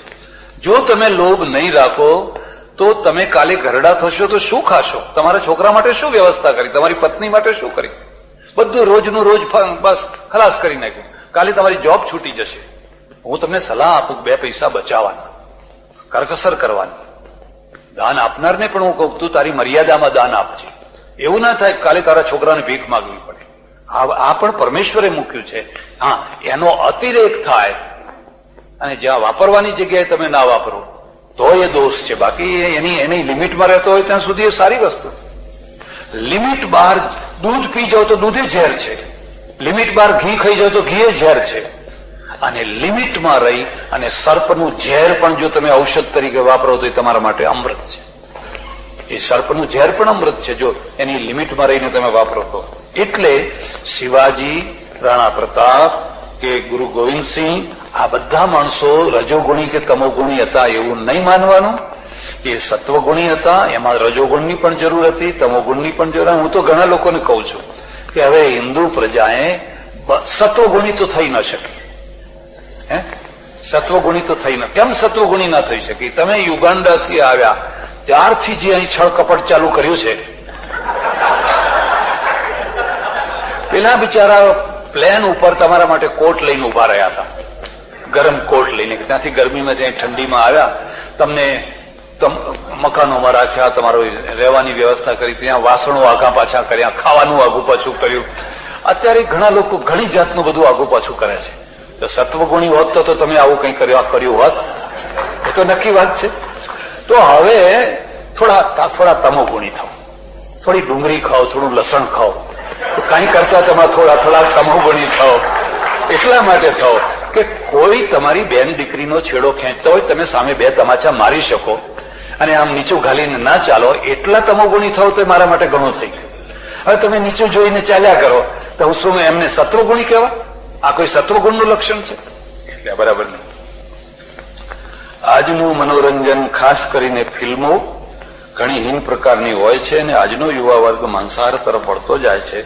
શું સનાતન પ્રણાલિકાની રીતે કંઈ ખોટું થઈ રહ્યું છે કે અનુરૂપ છે? આ રહેવાનું છે. ફિલ્મો ભારતમાં પણ આજે ઘણો મોટો દોષ ઉભો કર્યો છે. ઘણી જાતની એવી ફિલ્મો છે, છોકરાઓ જોવે છે અને એના કારણે ચોરી કરે છે, મારધાડ કરે ખોટી રીતે. આ કિસ્સાઓ બને છે, નિયંત્રણ કરી શકાતું નથી. અને આ દેશમાં તો બધું ઘણું નથી કરી શકાતું. એટલે આ પોલ્યુશનની વચ્ચે જ આપણે જીવવાનું છે અને પોલ્યુશનથી કેમ બચાય એના માટે આપણે સેપરેટ વ્યવસ્થા કરવી જોઈએ. રોજ રોજ નવા સંપ્રદાય જન્મતા જાય છે.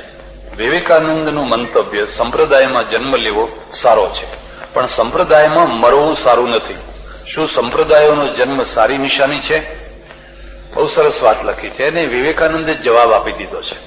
કદાચ બાય ચાન્સ તમે કોઈ સંપ્રદાયમાં જન્મ્યા હો તો જન્મ્યા, પણ હવે મરવું નથી એમાં. એટલે મેં લખ્યું છે સંપ્રદાય મુક્ત ધાર્મિકતા. સંપ્રદાય મુક્ત ધાર્મિકતા, એની જે સારી વાતો હોય એ આપણે સ્વીકાર કરવાની છે, પણ એના માટે તમે તમારી જાતને અલગ દેખાવ થાય, તમે ઓળખાઈ જાઓ, તમે અલગ પડી જાઓ, એવો કોઈ દેખાવ કરવાની જરૂર નથી. મરણ પછીની ક્રિયાકાંડનું મહત્વ, જેમ કે શ્રાદ્ધ, પારાયણ વગેરે વગેરે, શું કોઈ મહત્વના છે? આપ શ્રી મંતવ્ય દર્શાવવા વિનંતી કરજો. શ્રાદ્ધ જે દર વર્ષે આવે છે એ કરવું જોઈએ, કારણ કે 12 મહિને આપણે આપણા માતા પિતા પૂર્વજોને એક દિવસ યાદ રાખવા માટે એક દિવસ રાખવો જરૂર છે. જેમ આ લોકો મધર્સ ડે, ફાધર્સ ડે રાખે છે અને કબરોમાં જઈને ફૂલ મૂકી આવે છે, જો આપણે એક પણ આવી તિથિ નહીં રાખીએ તો આપણે પૂર્વજોને યાદ કરવા માટેનું નિમિત્ત ખોઈ બેસું. એટલે શ્રાદ્ધનો દિવસ જરૂરી છે, પણ એના માટેની અત્યાર સુધીની જે પ્રક્રિયા હતી એ બદલવાની જરૂર છે.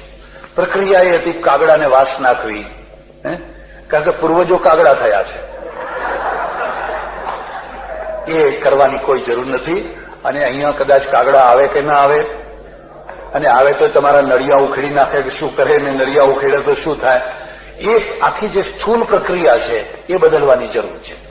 શ્રાદ્ધના દિવસે આખું કુટુંબ ભેગું થાય, ભાઈઓ બહુઓ વગેરે વગેરે, પોતાના જેનું શ્રાદ્ધ હોય એનો ઇતિહાસ કહેવામાં આવે, એની ગૌરવ ગાથા કે ભાઈ આ મકાન એમણે રાખ્યું, એ આવા હતા, એ આવા હતા, એમના ફોટા આગળ દીવો થાય, ધૂપ થાય, લોકો ફૂલ ચડાવે અને એ રીતે પોતાના પૂર્વજોને યાદ કરે, એ જરૂરી છે.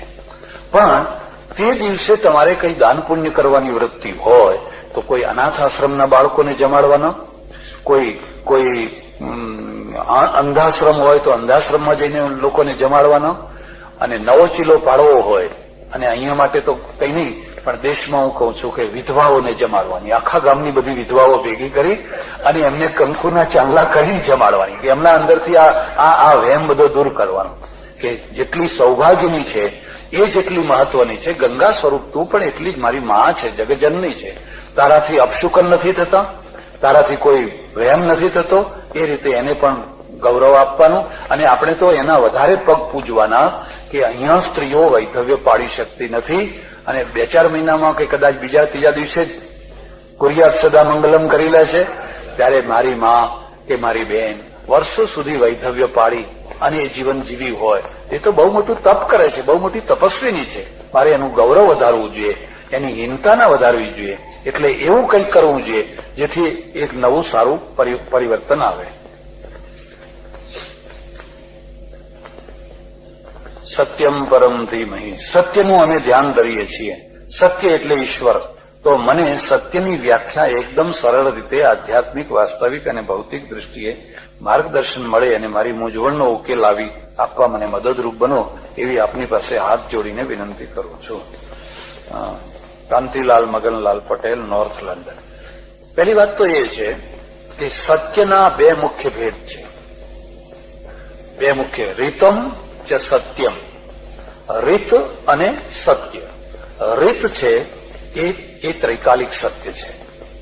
રીતમ એ ત્રિકાલિક સત્ય છે જે આજે પણ છે, કાલે પણ છે, પરમ દિવસે પણ છે, પેલા દિવસે પણ છે, 1000 વર્ષ પછી પણ છે, 1000 વર્ષ પહેલા પણ છે. એને આપણે રીત કહીએ છીએ. ત્યારે સત્ય છે એ સત્ય સાપેક્ષ છે. દાખલા તરીકે કોઈ એમ પૂછ્યું કે કેટલા વાગ્યા છે, તો હું કહું ભાઈ 8:49 થઈ છે. આ સત્ય છે, પણ એ સત્ય લંડન માટે છે. ભારતમાં અત્યારે 8:49 નથી વાગ્યા, અમેરિકામાં અત્યારે 8:49 નથી વાગ્યા. એટલે આ સાપેક્ષ છે.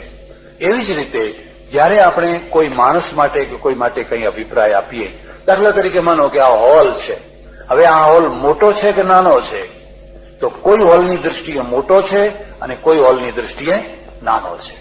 તમારે જો આ વાતને વધારે સારી રીતે સમજવી હોય તો જૈનોએ સપ્તભંગી નય એટલે સ્યાદવાદ હવે એ બધું હું વર્ણન નહીં કરી શકું, પણ એમને એમ કહ્યું છે કે કોઈ પણ વસ્તુને સમજવા માટે એને 7 જુદા જુદા એંગલોથી જોવી જોઈએ. તમે એક જ એંગલથી જુઓ, માનો કે એક ભાઈ મારો અહીંથી ફોટો પાડે, ત્યારે હું જેવો આવીશ એવો આ બાજુના એંગલથી નહીં આવી, એવો પાછળના એંગલથી નહીં આવું. એમ સત્યને પણ એંગલ છે, અને એ પ્રત્યેક સત્ય છે એને સંદર્ભ છે. કેટલીક વાર અસત્ય સત્ય બની જાય અને સત્ય અસત્ય બની જાય. મહાભારતમાં એની કથા છે. ઋષિ બેઠા છે અને ગાયોનું ટોળું નીકળ્યું અને આગળ 2 રસ્તા છે. ઋષિને પૂછે છે ગાયો કયા રસ્તા ઉપર ગઈ. હવે એને સત્ય બોલવું, એમ કેવું કે ગાયો આ રસ્તે ગઈ છે. આ વખતે એ અસત્ય બોલે એ જ સત્ય છે. સત્યમ ન સત્યમ ખલુ યત્ર હિંસા. જેમાં પ્રાણીઓનું ભલું થતું હોય એ જ પરમ સત્ય છે. આપણા લાભ માટે, આપણા સ્વાર્થ માટે, આપણા હિત માટે જયારે આપણે જૂઠું બોલીએ એ બરાબર નહીં. પણ જો કોઈનો જીવ બચતો હોય, કોઈનો પ્રાણ બચતો હોય, કોઈ બહુ મોટા નુકસાનથી બચે. એક જ દાખલો તમને આપો. મારી દીકરી છે, મારી બહેન છે, જાણતા અજાણતા એનાથી નાની મોટી ભૂલ થઈ ગઈ. હવે આ ભૂલને સત્ય તરીકે જો બહાર લાવવામાં આવે અને વારંવાર એ વાત કહેવામાં આવે તો એ છોકરીનું જીવન બરબાદ થઈ જશે, આખી જિંદગી બરબાદ થઈ જશે. અને એટલે એવા ટાઈમે એના માટે તમે થોડુંક બીજી રીતે કંઈ બોલો તો એ વધારે હિતકારી છે. અને એટલે સત્ય એ આખી જિંદગીની વ્યાખ્યા છે. આખી જિંદગીની વ્યાખ્યા છે. તમારે એક સંદર્ભમાં એનું જુદું જુદું રૂપ તમારા વિવેકપૂર્વક નક્કી કરવું જોઈએ. ભગવાને મનુષ્ય શા માટે બનાવ્યો? જરૂરિયાત શું હતી? ભગવાને એટલા માટે મનુષ્ય બનાવ્યો કે કોઈ પણ કર્તા છે એને કૃતિની પૂર્ણતામાં સંતોષ થતો હોય છે. તમે ચિત્ર બનાવતા હો, તમે કોઈ સંસ્થા બનાવતા હો, તમે ફેક્ટરી બનાવતા હો, તમે કોઈ પણ કરતા હો, તમારી ઈચ્છા હોય કે એક અલ્પવિરામ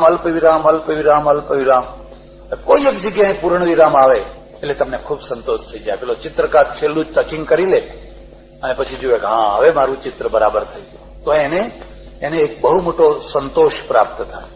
એમ ભગવાન છે એ ભગવાને બધી ઘણી સૃષ્ટિઓ બનાવી, ઘણી સૃષ્ટિ જાત જાતની બનાવી, અને બનાવતા અમારે ત્યાં ભાગવતમાં અને ઉપનિષદમાં પણ એમ લખ્યું છે, સ નૈવ વૈભવત, અને પછી એક નવા રૂપ બનાવતા એને પછી માણસ બનાવ્યો. મુદમાપ દેવ, પછી દેવને ખૂબ સંતોષ થયો કે આ મારી ઉત્તમમાં ઉત્તમ કૃતિ છે, સર્વોત્તમ કૃતિ છે, અને સર્વોત્તમ કૃતિ એટલા માટે છે કે એને મેં સારામાં સારું મસ્તિષ્ક આપ્યું છે, સારામાં સારું હાર્ટ આપ્યું છે, સારામાં સારી શક્તિ આપી છે. એ મારો સંદેશો અને મારી જે ઈચ્છાઓ છે એને આ પૂરી કરશે, અને એ પૂરી કરશે એટલા માટે એને સંતોષ થાય, એવી જરૂરિયાત હતી. જે ધર્મ વિશે ચાલુ કરવું હોય તે આ દેશમાંથી જ ચાલુ કરવું જોઈએ, તો દેશમાં તેની અસર થશે. હા, બરાબર છે, ચાલુ કરો. ગઈકાલે એક બેન કહેતા હતા કે મને સ્વામીજીની વાણી સારી લાગી, સાચું કહે છે. તે બેન મોટા મોટા ઉત્સવ કરે છે, મેં સાંભળ્યું છે, બરાબર છે. પણ એ જે કરતા હોય એમાં માનો કે કદાચ કંઈ ભૂલ કરતા હોય.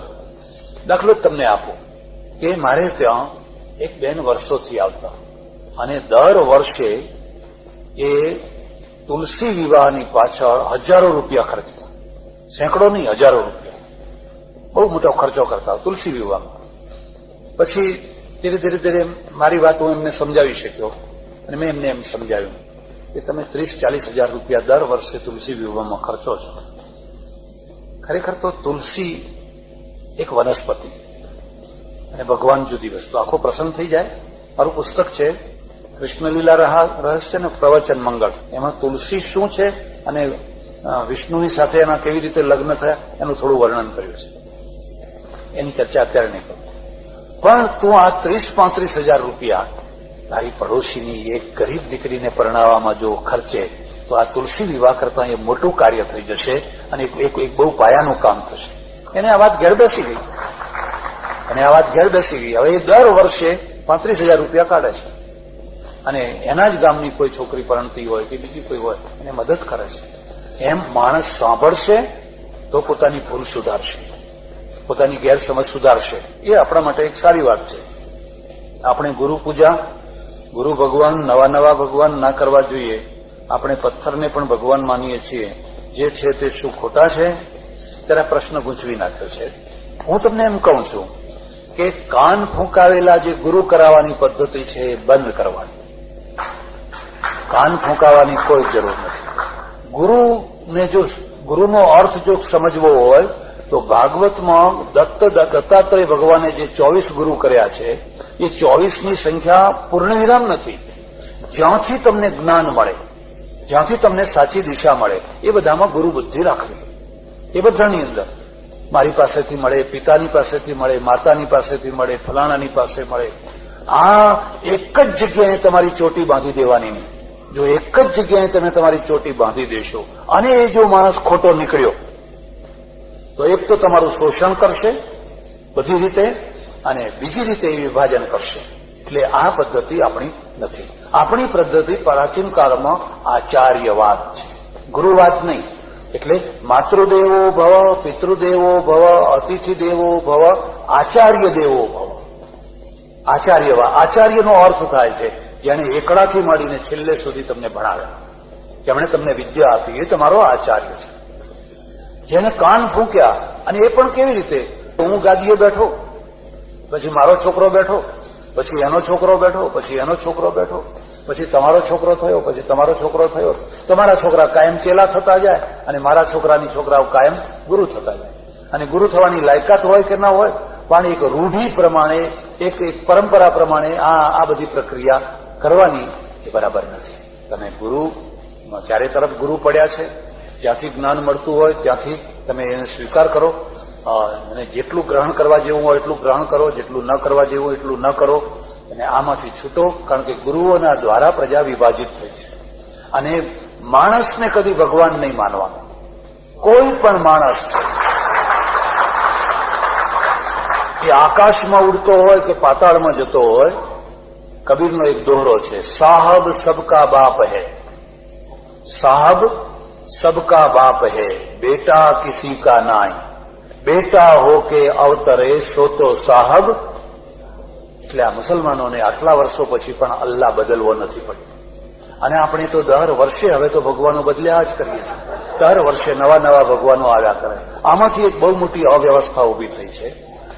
અને જે લોકોને આજે આપણે ભગવાન માનીએ છીએ, હું એમ તમને કહું કે જો તમે માણસોના કામો, પ્રજાના કામો કરવાના દ્વારા ભગવાન માનવાના હો તો ગાંધીની તુલનામાં બેસી શકે એવો એકેય માણસ મને દેખાતો નથી. અને છતાંય હું ગાંધીજીને ભગવાન નથી માનતો. ગાંધીજીને ભગવાન નથી માનતો, કારણ કે ગાંધીજી છે એ એમના સમયમાં એમની બુદ્ધિ પ્રમાણે, એમની સમજ પ્રમાણે લોકોને પ્રેરણાઓ આપી. પણ એ માણસો આખી જિંદગી બધાના માટે, સ્ત્રીઓ માટે જજુમ્યો, હરિજનો માટે જજુમ્યો, દેશ માટે જજુમ્યો, મજૂરો માટે જજુમ્યો. કોના માટે એને કામ નથી કર્યું? પાયાનું કામ કર્યું છે. અને છતાંય એમણે પોતાના દીકરાઓની વ્યવસ્થા ના કરી. અમે તો બધા અમારા દીકરાની વ્યવસ્થા કરીને જઈએ કે અમારી 7 પેઢી લીલા લહેર કરતી જાય, આખું એસ્ટેટ ઉભું કરી દઈએ કે અમારો જે બેનિફિટ છે ને એ બેનિફિટ બધી પરંપરાને મળતી રહે. હા, બરાબર નથી. એટલે કોઈ માણસને ભગવાન નહીં માનવાનો. એ સંત કહેવાય, મહાપુરુષ કહેવાય. જો સારા કામ કર્યા હોય તો, જો સમાજ માટે કંઈ કર્યું હોય તો. અહીં હિન્દુ સનાતન મંદિર નામ આપે છે તે બરાબર નથી.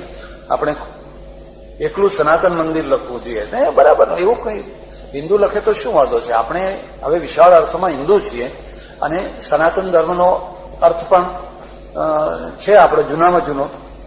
જે આપણા ધર્મના દાખલા આપે છે તેનો ધર્મ આપણા આધારિત ચાલે છે. તો પછી હિન્દુ કહેવરાવતા નથી અને આપણા ભગવાનની ટીકા 100% કરે છે તો પણ આપણે તેમાં દોડીએ છીએ. તો મોટા મોટા ફંડફાળા આપીએ છીએ.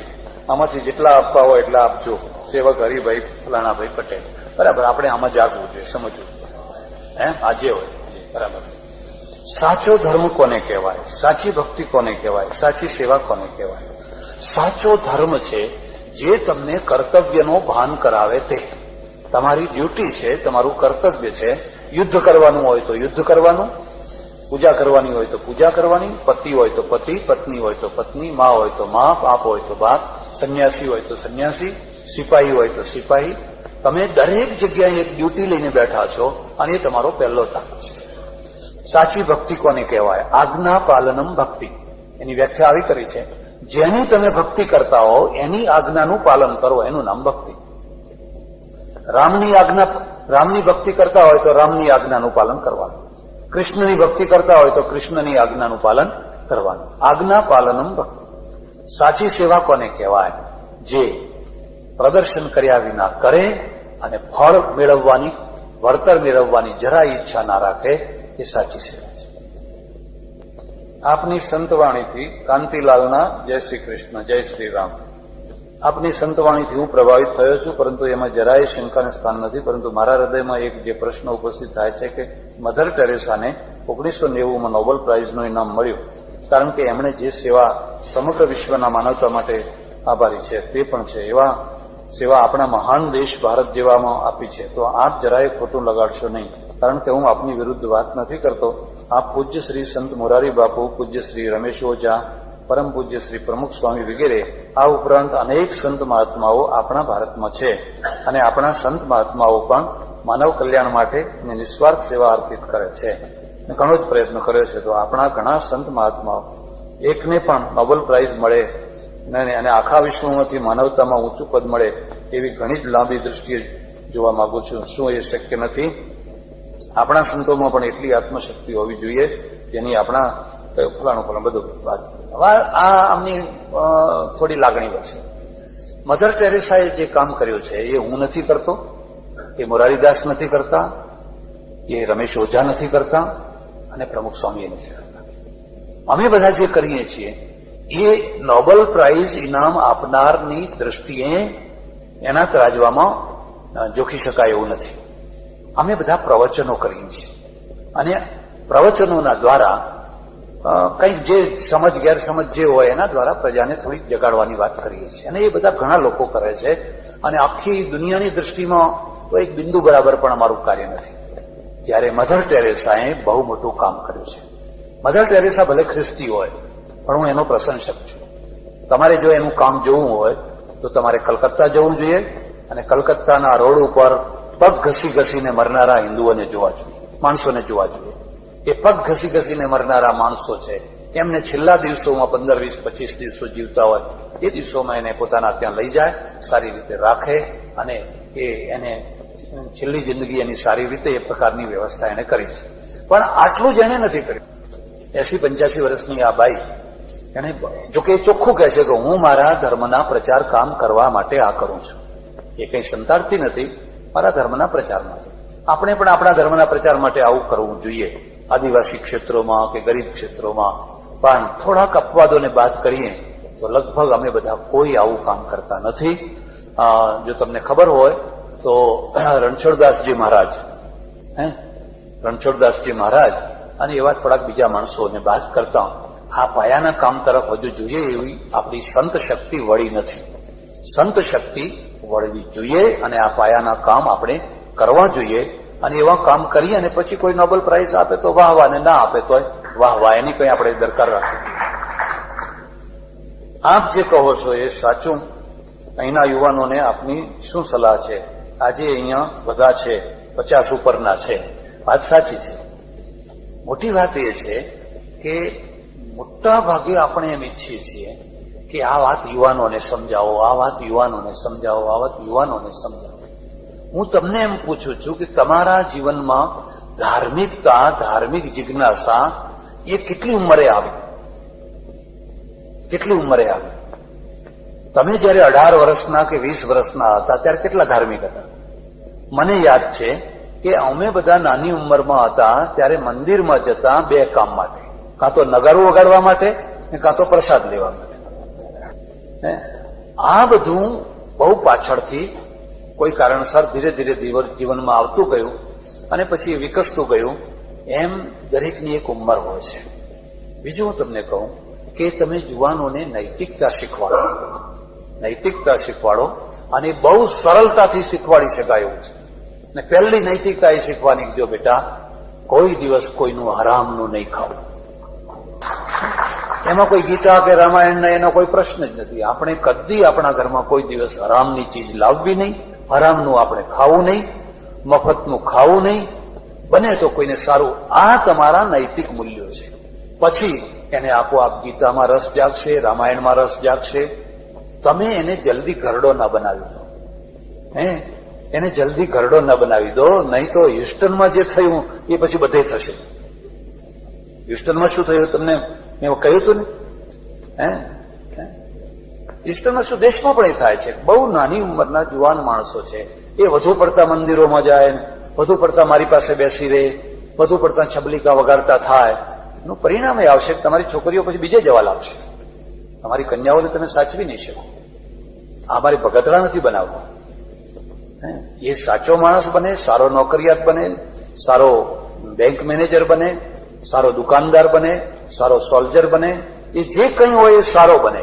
સવારે પ્રાર્થના કરે, થોડી સાંજે પ્રાર્થના કરે, 10-15 મિનિટની, વધારે નહીં. 10-15 મિનિટની સવારે પ્રાર્થના કરે, 10-15 મિનિટની સાંજે પ્રાર્થના કરે. બાકી આખા જીવનની અંદર એની નૈતિકતા ખૂણે ખૂણેથી ટપકતી હોય. બસ મારું ઘડતર થઈ ગયું, એટલું બહુ મોટું થયું. હવે તમે એમ ઈચ્છા રાખો કે આખો દાડો મંદિરમાં આવે ને આ કરે ને તે કરે ને ફલાણું કરે ને ફલાણું કરે.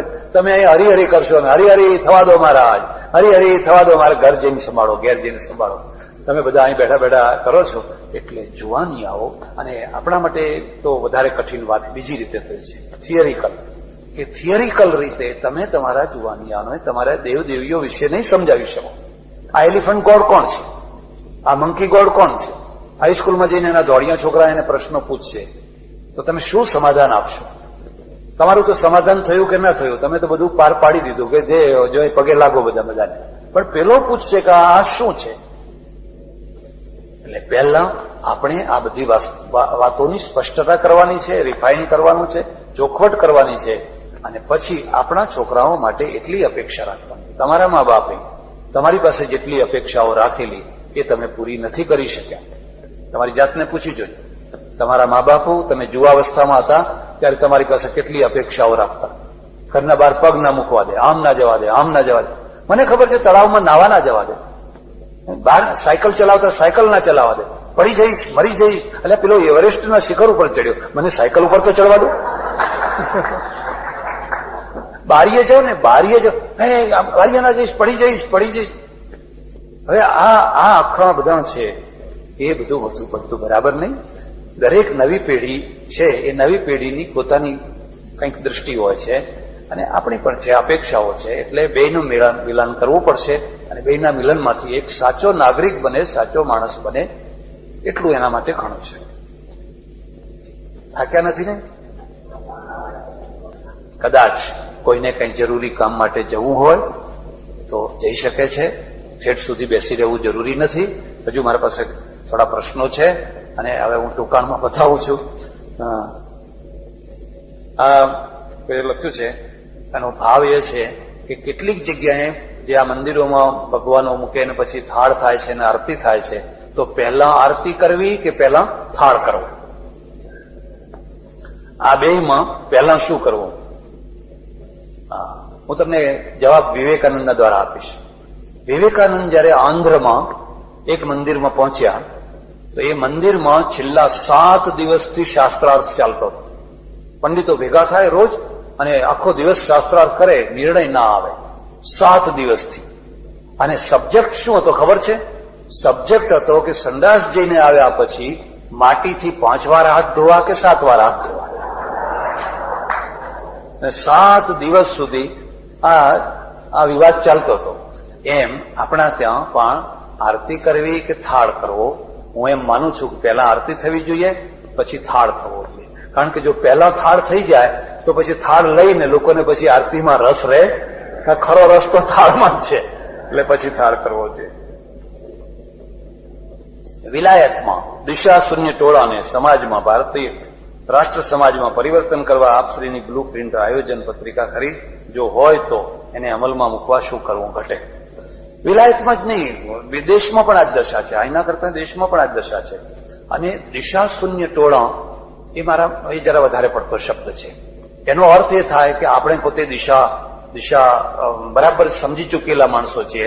આપણી જાત માટે વધારે પડતું ગૌરવ વ્યક્ત કરવું એ પણ બરાબર નથી. પણ આપણે બધાએ મળી, હું તમે, ઘણીવાર એવું બને અને આમાં પણ એવું હશે કે મારા કરતા પણ આ બધા વિષયોના બહુ સારા જવાબ આપી શકે એવા માણસો અહીં બેઠા હશે. ઘણા સારા વિદ્વાનો બેઠા હશે. પણ હવે મારે આજે આ ડ્યુટી છે એટલે હું આ કામ બજાવું છું. એટલે આપણે બધાએ મળી અને જે કંઈ ભટકાઈ ગયેલી વસ્તુઓ છે એ વસ્તુઓમાંથી બહાર નીકળવાનું છે. અને એના માટેની એક વ્યવસ્થા, એવી બ્લુ પ્રિન્ટ બનાવવાની છે જે બ્લુ પ્રિન્ટના દ્વારા આપણું આવનારું ધાર્મિક ભવિષ્ય, સામાજિક અને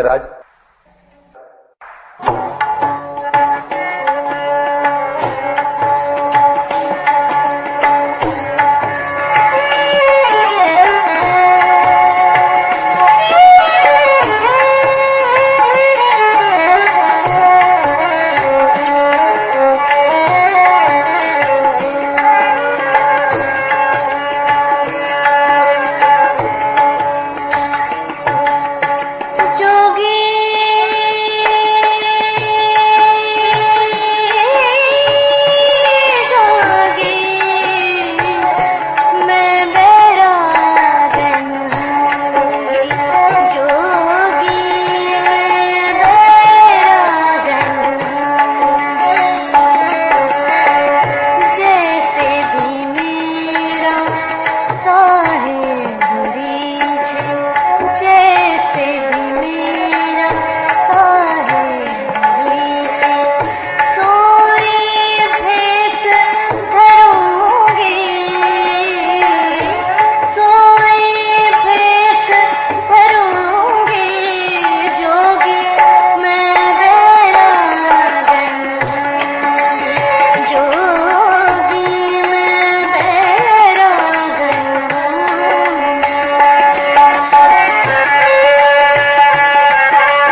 समय में थी उसी समय संत रैदास भी थे और मीरा दीक्षा लेने के लिए उनके पास गई थी।